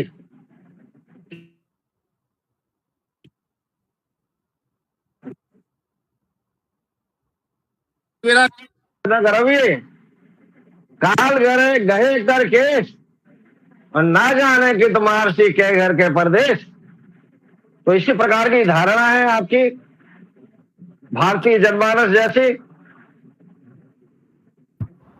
भारतीय देवी देवता है, राम जी अयोध्या आए, उसकी भी चर्चा है, उसके लिए भी 2-3 गीत हैं आपके। जब देवी मां चलो बुलावा आया है, माता ने बुलाया है, इस प्रकार की भी रचना है आपकी देवी वंदना। ये पढ़ने को मिलेगी। भारतीय पर्व भी है उसमें, धनतेरस का भी एक गीत है। तो क्यों ना हमारा जनमानस प्रभावित होगा भारतीय जनमानस, विशेषतः सनातन संस्कृति को आपने अपने गीतों में पिरोया है। राष्ट्र धर्म हो सबसे ऊपर पृष्ठ 31 पर, भारत माता का वंदन करता पृष्ठ 73 पर इनकी रचनाओं के नाम है। स्वतंत्रता का युद्ध हुआ पृष्ठ 33 पर, हिंदी हमारी राष्ट्रभाषा। तो इस प्रकार के गीत इसमें पढ़ने को मिलेंगे। और मैं देखता हूं कि राष्ट्र प्रेम की कविता के अंदर ही अभी जो घटनाएं हुई हैं उसके संकेत भी आपकी रचनाओं में अभी से मिलते हैं।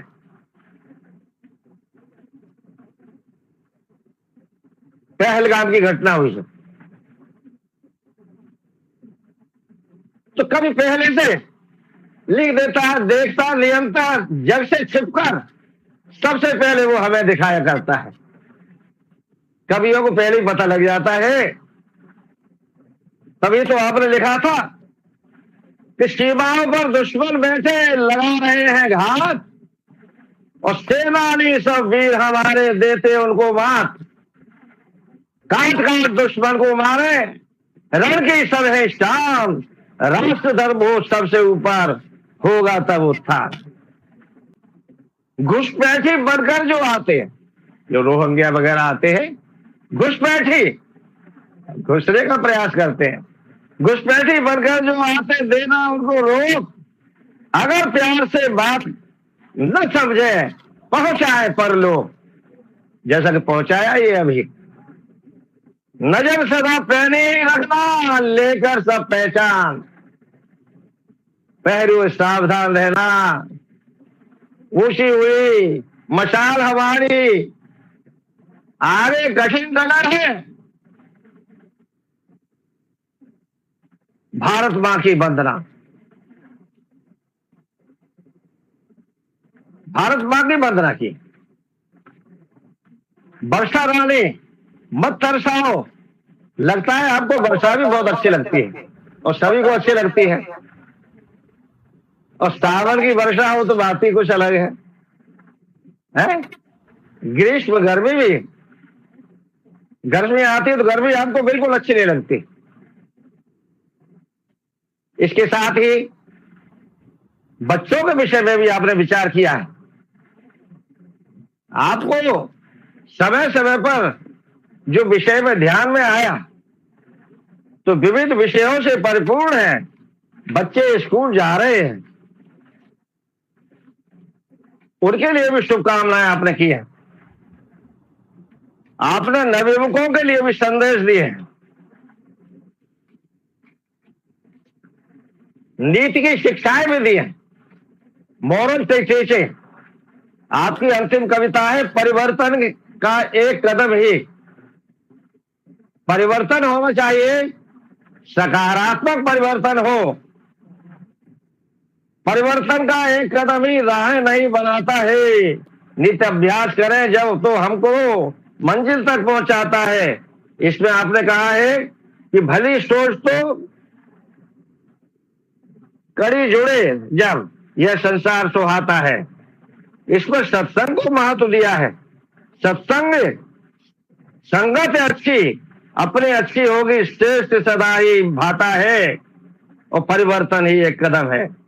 सफल रहे उसका जीवन जो दाता बन जाता है। हम लेने वाले ही बनते हैं, देने की को दान नहीं करते। संस्कारों की बेल लगाएं। बहुत सुंदर भाई साहब। शिक्षा और संस्कारों पर बल दिया है। संस्कारों की बेल लगाएं, महके अपनी फुलवारी, श्रेष्ठ नागरिक बनकर सारे सब दिख रहे हैं अपनी प्यारी। मैं समझता हूं आपकी रचनाएं अभी नहीं, ये सार्वकालिक है। इन बातों की हमेशा आवश्यकता होगी। सार्वदेशिक, सार्वकालिक, सार्वभौमिक रचनाएं और ऐसे ही गीत संग्रह आप देखते रहे। और इतने सुंदर कृति के लिए मैं आपके लिए बहुत बहुत बधाई देता हूं। धन्यवाद मंच। आपकी समीक्षा बहुत सराहनीय है सर।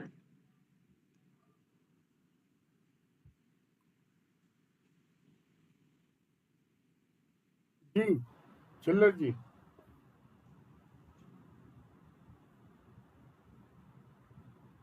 सागर में आकर सभी नदियां अपना अस्तित्व उसी में विलीन कर देती हैं। अब मैं ऐसे ही विभूति डॉक्टर राधा कृष्ण दीक्षित जी को आज के लोकार्पित हुए गीत संग्रह के परिप्रेक्ष्य में आज के साहित्य में छंद, गीत और तुकांत की आवश्यकता, संग्रह का समग्र मूल्यांकन एवं इसका समाज पर प्रभाव के बारे में अपने विचार रखने के लिए आमंत्रित करती हूँ। स्वागत है सर। का एक कदम ही परिवर्तन का एक कदम ही राहें नई बनाता है। नित अभ्यास करें हम जब तो मंजिल तक पहुंचाता है।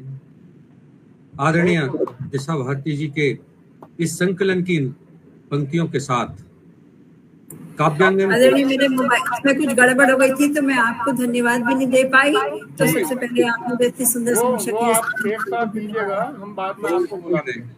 कोई नहीं। काव्यांगन के इस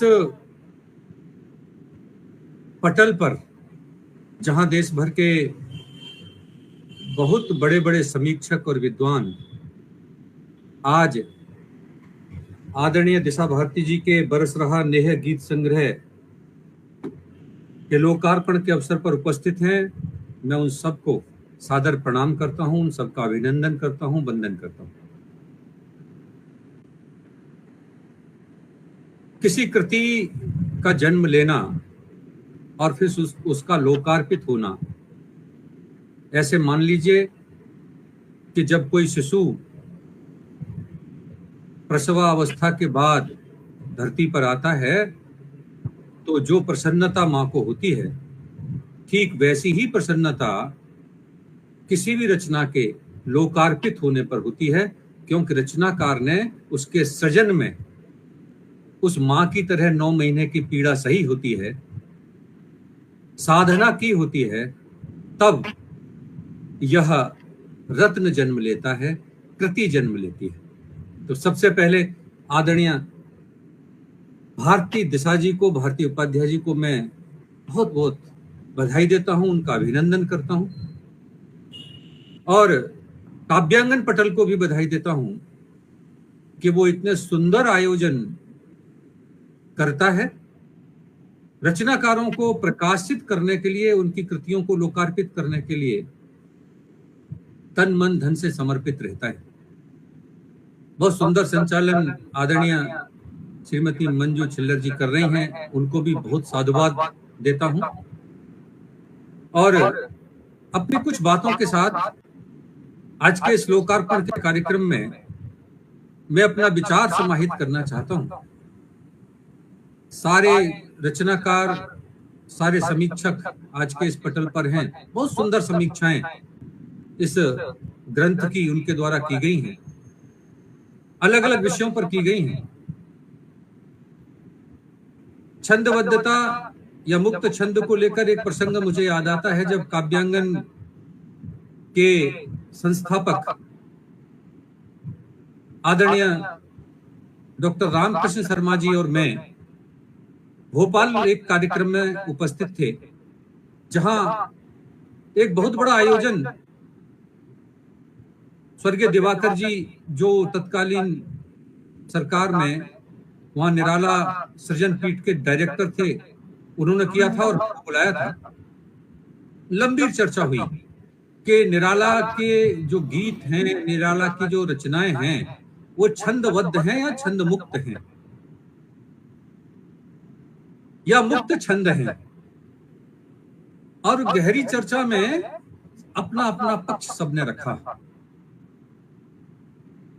लेकिन निष्कर्ष ये निकला कि अगर छंद है तो वह अपनी परिभाषाओं के अंतर्गत जब तक नहीं आएगा तब तक छंद नहीं कहला सकता।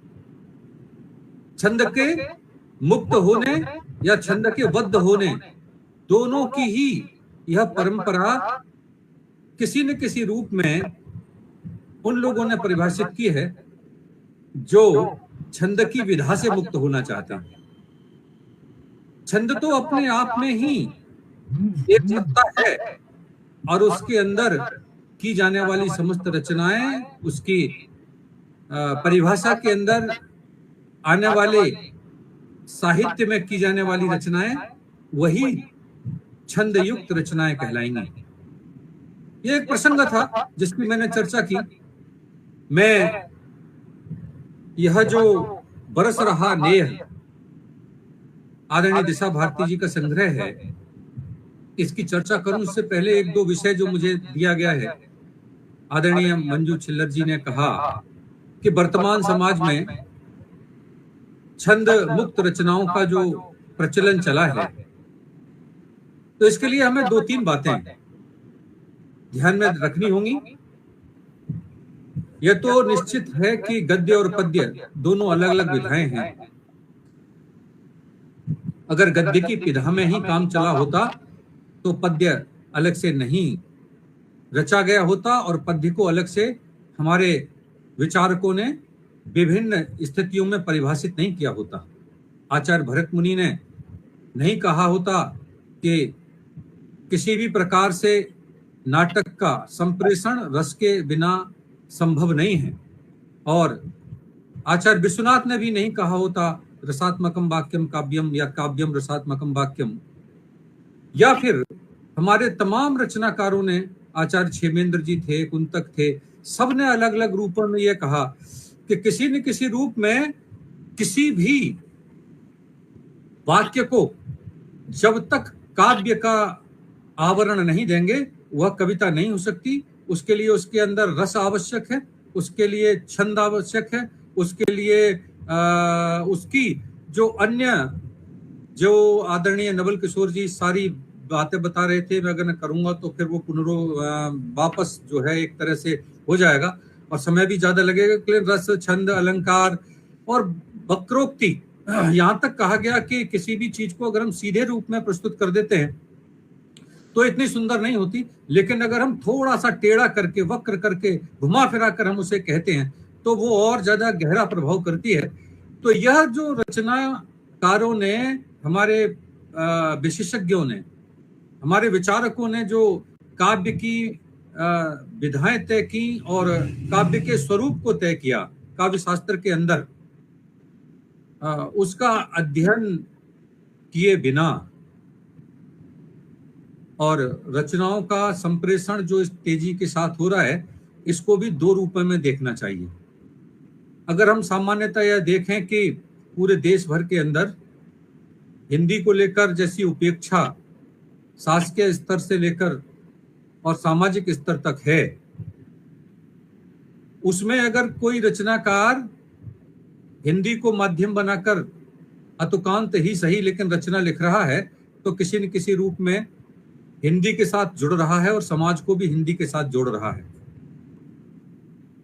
आपने देखा होगा कि जब से यह पटल जिस पर हम काम कर रहे हैं, आज की वार्ता कर रहे हैं, इस तरह के पटल ऑनलाइन हुए हैं, तो भारत में ही नहीं बल्कि विश्व भर में लोगों ने हिंदी के प्रति अपनी निष्ठा व्यक्त की है और किसी न किसी रूप में वो अपनी रचनाओं का संप्रेषण कर रहे हैं। और आज प्रतिदिन हजारों हिंदी की रचनाएं अनेक पटलों पर लिखी जा रही हैं और पढ़ी जा रही हैं। ये हिंदी के लिए एक शुभ संकेत है, परंतु यह भी ठीक है कि जब हम सामान्य रूप से अपने घर में रहते हैं तो हम सामान्य परिधानों में रहते हैं, लेकिन जब हम विशेष उत्सवों पर कहीं जाते हैं तो फिर हम अलंकृत होकर जाते हैं, सज्जित होकर जाते हैं, तैयार होकर जाते हैं। ये जो रचनाकार आज अतुकांत रचनाएं लिख रहे हैं, आप विश्वास मानिए धीरे धीरे करके जब ये मंच की शोभा बढ़ाने लगेंगे, प्रत्यक्ष रूप से हिंदी की सेवा में जुट जाएंगे, तो यह भी अलंकृत हो जाएंगे, सीख जाएंगे, रच बस जाएंगे और यह भी हमारी उन सारी विधाओं का अनुसरण करने लगेंगे। बहुत सुंदर हमारे विचारकों ने हमें दी है। इसलिए समाज को हिंदी के साथ जोड़ना आज पहली आवश्यकता है, और वो इसलिए है, और आप यकीन मानिए, शायद आप मेरी बात से सहमत हो न हो, लेकिन मैं आपको एक चेतावनी जरूर देना चाह रहा हूं। और मेरी चेतावनी ये है कि जब भी हम अपने बच्चे का प्रवेश कराने जाते हैं तो हम देखते हैं कि किस अंग्रेजी विद्यालय में हमें अपने बच्चे का प्रवेश कराना है, कॉन्वेंट में प्रवेश कराना है। और वह भारतीय समाज जो प्रतिदिन हिंदी बोलता है, सुबह से शाम तक हिंदी बोलता है, अपने बच्चे को कॉन्वेंट विद्यालय में प्रवेश कराता है, और बच्चा जब अंग्रेजी के शब्द वहां से सीखकर हमारे सामने बोलता है तो पूरा परिवार खुशी से नाच जाता है, मेरा बेटा अंग्रेजी बोल रहा है। ऐसी विषम परिस्थितियों में जब हिंदी के रखवाले ही, हिंदी के बोलने वाले ही हिंदी के लिए चुनौती बनकर खड़े हो गए हैं, ऐसे समय में अगर कोई अतुकांत रचना लिखकर हिंदी की सेवा भी कर रहा है तो मैं उसे सिर्फ प्रशंसनीय मानता हूं, उसे वंदनीय मानता हूं। हिंदी के लिए बड़ा चुनौती भरा समय है। कोई भी भाषा, आप किसी भी इतिहास के पन्ने पर जाकर देख लीजिए, कोई भी भाषा तब ही समृद्ध हो पाती है जब उसको शासकीय सहायता मिलती है और समाज में जब उसे स्वीकार्यता मिलती है। आज हिंदी के साथ दोनों बातें उपेक्षणीय हो गई हैं। न तो सरकार की कोई सहायता मिलती है और समाज भी उसे उपेक्षा की दृष्टि से देखता चला जा रहा है। ऐसे समय में जब कोई भारतीय दिशा या भारतीय उपाध्याय दिशा बरस रहा नेह लिखती हैं तो आप यकीन मानिए यह बहुत बड़ा काम करती हैं। यह काम छोटा नहीं है, इसके लिए घंटों तक उन्होंने विचार किया होगा, चिंतन किया होगा, मनन किया होगा, अपने जीवन के महत्वपूर्ण क्षणों को उन कविताओं के साथ जिया होगा और तब उन कविताओं को रचा होगा और तब एक ग्रंथ के रूप में प्रकाशित होकर हम सबके सामने आई होंगी। आज समाज को यह विचार करना पड़ेगा कि हम सभी भाषाएं सीखें। मेरा किसी भाषा से विरोध नहीं है, लेकिन अपनी मातृभाषा की उपेक्षा न करें। कभी कभी ऐसा नहीं लगता कि हम अपनी मां को छोड़कर दूसरे माओं के लिए सहायता दे रहे हैं, उनकी प्रशंसा कर रहे हैं, और मेरी मां मेरे घर में भूखी बैठी है, निस्सहाय बैठी है, असहाय बैठी है। हिंदी के साथ कहीं न कहीं आज पूरे देश भर में यह स्थिति बनी है। और दक्षिण भारत की जब बात करते हैं तो वहां तो लोग हिंदी के प्रतिकार में खड़े हो जाते हैं। ऐसे समय में हिंदी के रचनाकारों की यह जिम्मेदारी बनती है कि वो दक्षिण की भाषाएं भी पढ़ें, दक्षिण के संस्कारों को भी अपनी कविता का हिस्सा बनाएं, और दक्षिण की बोलचाल में जो प्रचलित शब्द हैं उनको कहीं न कहीं जरूर अपने स्थान दें, ताकि दक्षिण के लोग भी इस सहृदयता को स्वीकार करते हुए हमारी हिंदी को अपनी कविताओं में, अपने साहित्य में स्थान देना शुरू करें। आदरणीय दिशा भारती जी की इस रचना को, इस एक एक रचना को जब मैं पढ़ रहा था तो मेरे ध्यान में आ रहा था कि कोई भी रचनाकार जब लिखता है तो सबसे पहले हमारे यहाँ कहा गया या जैसा नाम होता है वैसे ही गुण और संस्कार हमारे अंदर आ जाते हैं। यथा नाम तथा गुण। भारती नाम है तो भारतीयता के गुण तो स्वाभाविक ही हैं आना उनके अंदर, उनकी रचनाओं में आना। उनके माँ बाप ने, उनके स्नेही जनों ने जब उनका नाम भारती रखा होगा तो उन्होंने भी ये सोचा होगा कि हम जो नाम रख रहे हैं वह गुण कभी न कभी परिलक्षित होंगे, सामने आएंगे। तो मैं जब उनकी रचनाएं पढ़ रहा था तो मुझे लग रहा था कि उनके नाम के अनुरूप उनकी रचनाओं की जो गुण धर्मिता है वह कहीं न कहीं आ रही है। राष्ट्र धर्म हो सबसे ऊपर, होगा तब उत्थान, और भारत का परचम लहराए, है यह देश महान। यह वही भारतीय चिंतन है जो भारत ने मंत्र के रूप में स्वीकार किया। प्रथम राष्ट्र, राष्ट्र प्रथम। हमारे जितने भी आचार्य हुए सबने कहा, वेदों के अंदर भी सबसे पहले राष्ट्र वंदना में कहा गया कि राष्ट्र ही प्रथम है, इसके अतिरिक्त और कुछ नहीं। तो जिसका नाम भारती हो फिर उसके लिए राष्ट्र प्रथम क्यों नहीं होगा। और इसीलिए इस पूरे संग्रह में जब मैं देख रहा था तो हर जगह कहीं न कहीं राष्ट्र परिलक्षित होता है, प्रकृति के रूप में होता है, हिंदी के रूप में होता है, दर्शन के रूप में होता है, त्योहारों के रूप में होता है, लेकिन किसी न किसी रूप में भारत परिलक्षित होता है, भारतीयता परिलक्षित होती है। और मैं एक बात और कहना चाहता हूं, आदरणीय नवल किशोर जी ने बहुत सुंदर समीक्षा की है, मैं अभिभूत हूं उनकी समीक्षा से। उन्होंने सभी छंदों को लेकर किस प्रकार विस्तृत चिंतन किया है भारती जी के इस वर्षदाहा नेह ग्रंथ का। और भारत का जो चिंतन है वह तो मानवीयता का चिंतन है, मानवता का चिंतन है। हम जब भी हमारे विचारकों ने सोचा है तो उन्होंने विश्व के कल्याण की बात कही, स्वयं के कल्याण की नहीं।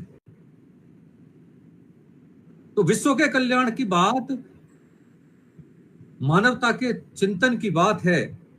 और यही बात भारती जी ने भी मानव जीवन श्रेष्ठ सदा है कहा।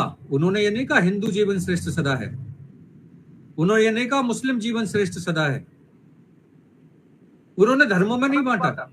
उन्होंने ये भी नहीं कहा कि जातियों में किस जाति का जीवन श्रेष्ठ और सदा महान है।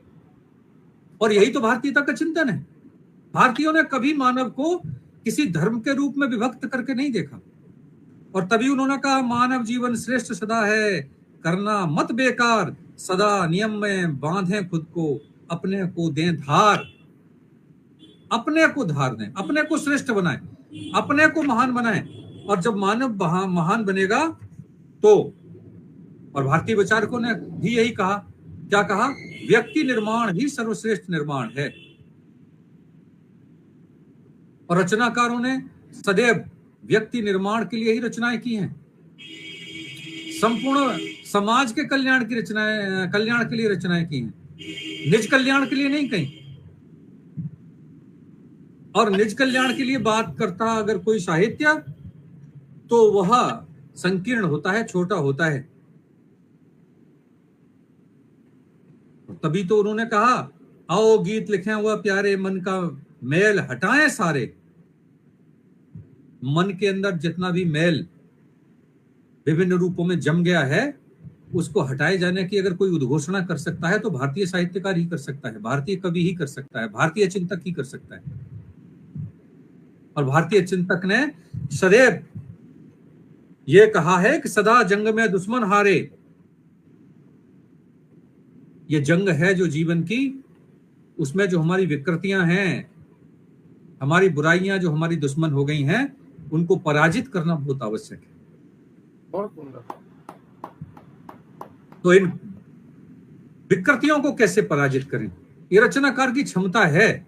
और मैंने जैसा कहा कि रचनाकार की दिशा है, भारत की दिशा है, भारती की दिशा है। और दिशा में यह बरस रहा नेह सफलता की ऊंचाइयों को छू रहा है, क्योंकि रिश्ते पनपे प्यार से, रखना उनका ध्यान। रिश्ते पनपे प्यार से, रखना उनका ध्यान, और हर प्राणी को चाहिए यथा योग्य सम्मान। क्या कहा भारतीय चिंतकों ने, विचारकों ने, कि चींटी का भी सम्मान होता है, और हमारे लोगों ने चींटी का भी सम्मान किया है, हाथी का भी सम्मान किया है। यह विराटता जो सम्मान की है, प्राणी मात्र के सम्मान की विराटता है, जीव जंतुओं के सम्मान की जो विराटता है, वृक्षावलियों के जो सम्मान की विराटता है, वृक्ष को पूजन करने की, पीपल को पूजन करने की, बट को पूजन करने की, तुलसी को पूजन करने की जो विराटता है, पूरे विश्व भर के किसी चिंतन में नहीं है। भारती जी ने हमारे पूर्वजों के उस चिंतन को जैसे का तैसा अपने साहित्य का आधार बना लिया है, और इसीलिए वो कहती हैं कि मन में रहती खोट जब, रिश्ता टूटे आप, अलग अलग होकर रहें, जीवन बनता साफ। एकात्मता का सिद्धांत, एकता का सिद्धांत, समानता का सिद्धांत जो हमारे ऋषियों ने दिया, उस सिद्धांत का चिंतन उनकी एक एक पंक्ति में हर स्थान पर परिलक्षित होता है, दिखाई देता है। यह आपकी इस रचना का स्वभाव है, इस ग्रंथ का स्वभाव। और वो स्वभाव क्या है? प्रेम, स्नेह, एकात्मता, ममता, समर्पण, राष्ट्रीयता। आप खोजिए, आप देखिए उनकी रचनाओं को पढ़कर, और इस पटल से जितने भी लोग जुड़कर आज इस लोकार्पण कार्यक्रम को देख और सुन रहे हैं, मेरा उनसे अनुरोध है कि बरस रहा नेह की एक एक बूंद का अनुभव करिए, उसे जरूर पढ़िए, क्योंकि ममता का आंचल है फैला, सुख केवल बरसाता है, और बेचैनी में मन जब होता, चैन यहीं पर आता है। अगर कहीं शांति है और उसकी खोज अगर कहीं है तो कहां पर है? भारत के अंदर। भारत ने ही शांति की खोज की, भारत ने ही ममता की खोज की, भारत ने ही प्रियता की खोज की है, भारत ने ही समर्पण की खोज की है, भारत ने ही श्रद्धा की खोज की है, और भारत ने मनु की भी खोज की है, और मनु और श्रद्धा को मिलाकर संसार के सृजन की भी खोज की है। तो इसीलिए जब भारती दिशा जी यह कहती हैं कि भक्ति भाव से, बड़े चाव से जब हम शीश झुकाते हैं, कैसे? भक्ति भाव से, बड़े चाव से जब हम शीश झुकाते हैं, और आशीषों की झड़ी लगे तब कार्य सफल हो जाते। ये छोटी लाइन नहीं है और छोटी बात नहीं है।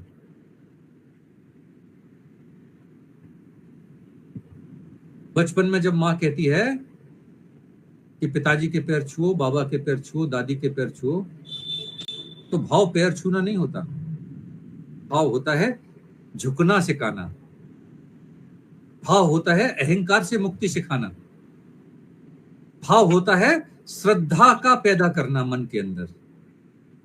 और एक रचनाकार की जिम्मेदारी बनती है कि जब वो कोई रचना लिखे तो वह जिसके लिए लिख रहा है वह ऐसे कुछ सूत्र तो दे कि वह मानव के अंदर क्या परिवर्तन करना चाहता है, क्या लाना चाहता है।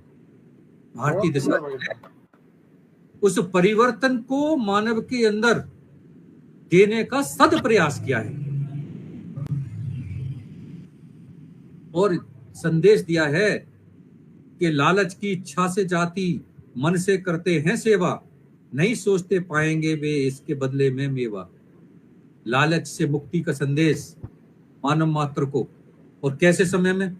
जब पूरा विश्व लालच की ओर दौड़ रहा है, व्यवसायी बन गया है पूरा विश्व, इस हाथ ले और उस हाथ दे का चिंतन जब पूरे विश्व भर में फैल रहा है, तब भारतीय चिंतन के त्यागमयी स्वरूप को, लालच मुक्त स्वरूप को, और जिसमें कहा गया लोभ पापस्य कारणम, लोभ ही पाप के सभी पापों का कारण है, ऐसा चिंतन जो विश्व भर के लिए भारत ने दिया, वह भारती जी की कविता में न हो ऐसा संभव नहीं है।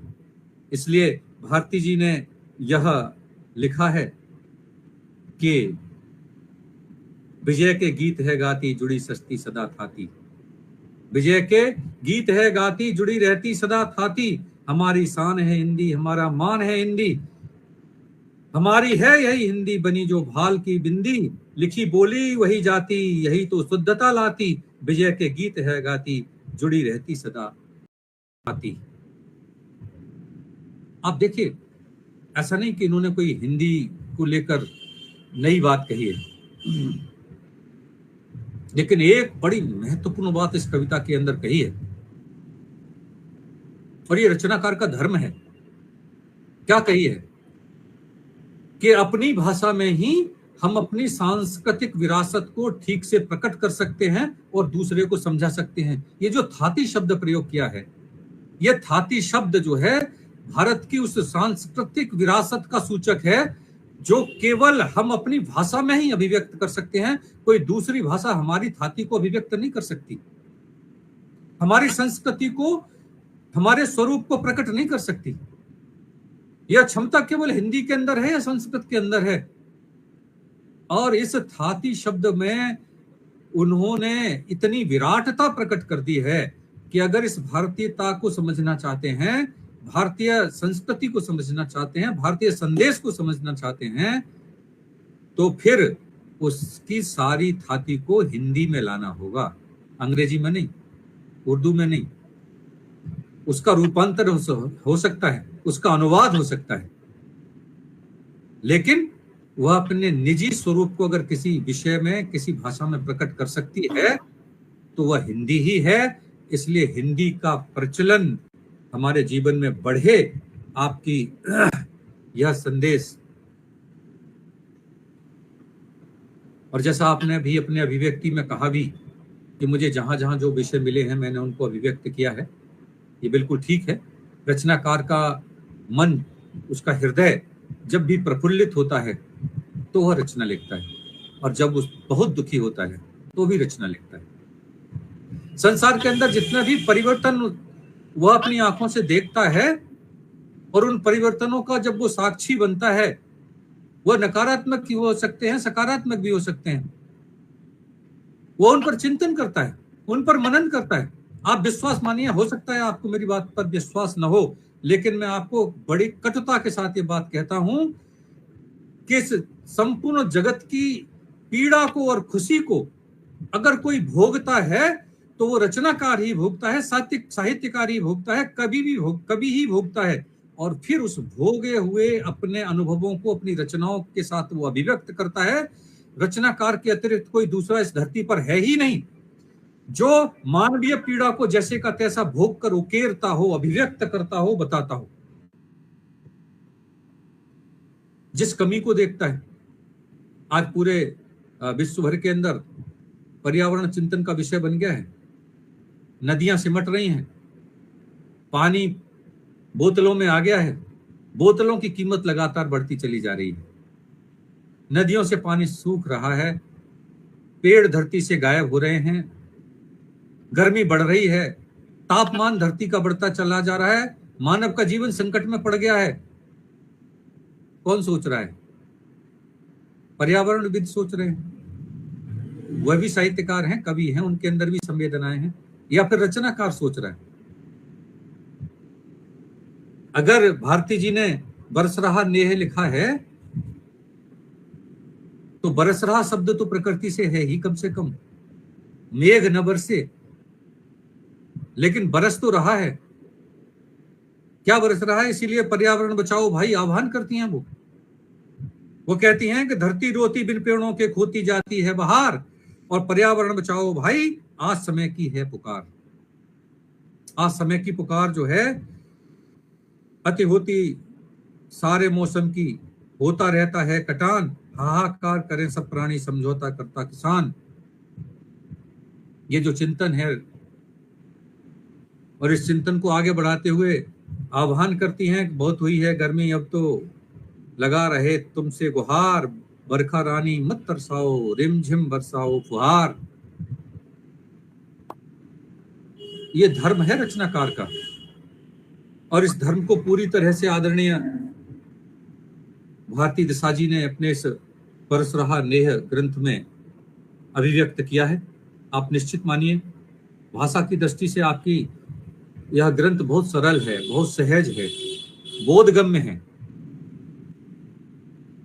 पठनीय है, संग्रहणीय है।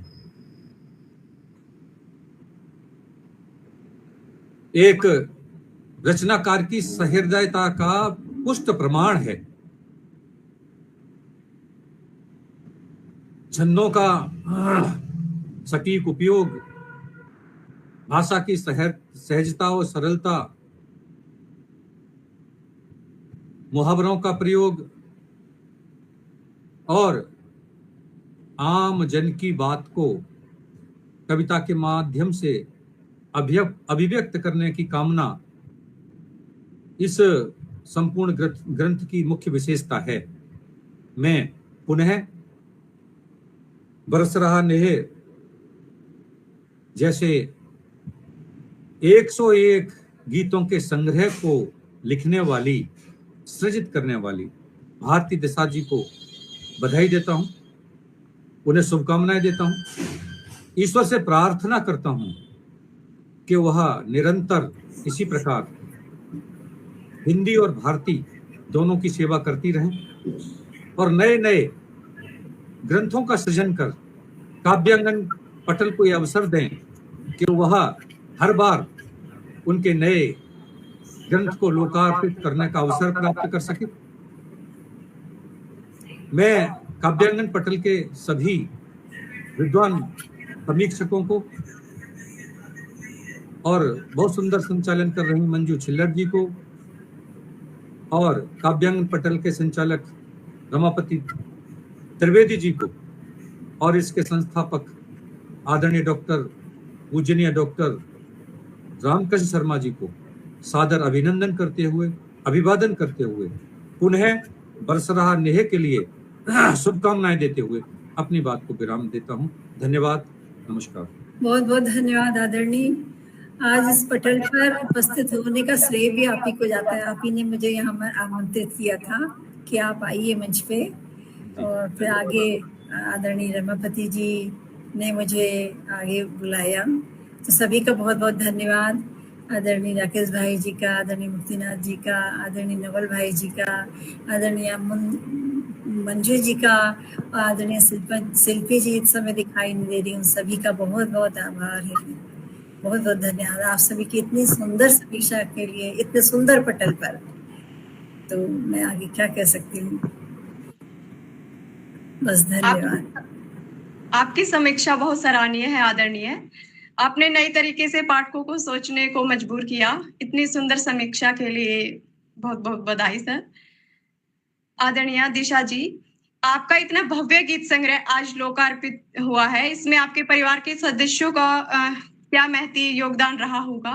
कृपया अंत में अपने विचारों से हमें और हमारे दर्शकों को अवगत कराएं। तो देखिए, बिना सहयोग के तो कुछ भी नहीं होता है। अभी मैं यहाँ पर बैठी हूँ, ये भी परिवार का सहयोग ही है। अभी जैसे बेटे ने टेक्निकल जितना भी होता नहीं आता, ये बेटे ने किया। ये जो पुस्तक है, इसका जो कवर पेज है, ये मेरी बेटी और दामाद ने ही डिजाइन किया था, उन्होंने ये बनाया है।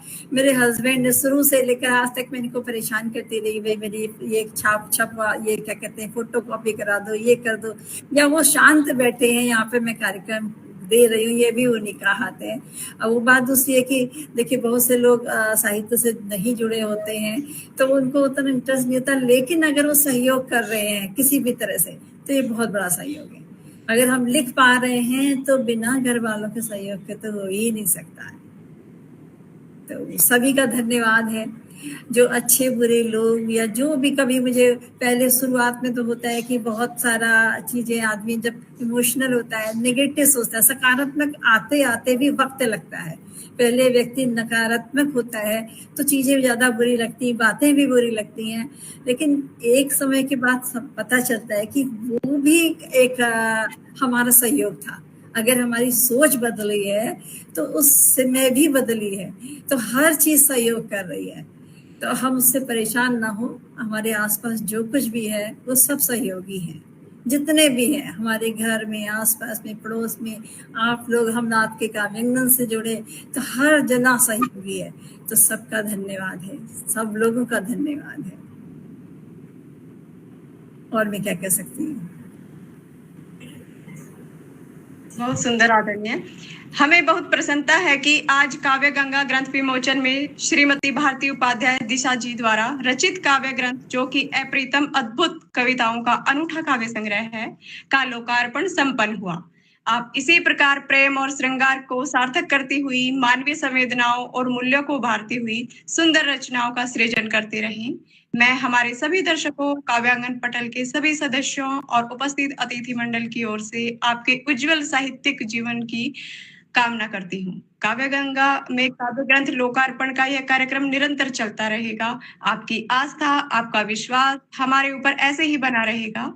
इस विश्वास के साथ आपको आमंत्रित करते हैं। आशा करते हैं अगली बार आपकी पुस्तक के विमोचन के लिए एक बार फिर एकत्रित होंगी। नमस्ते। बहुत बहुत धन्यवाद, आप सभी का बहुत बहुत धन्यवाद। बहुत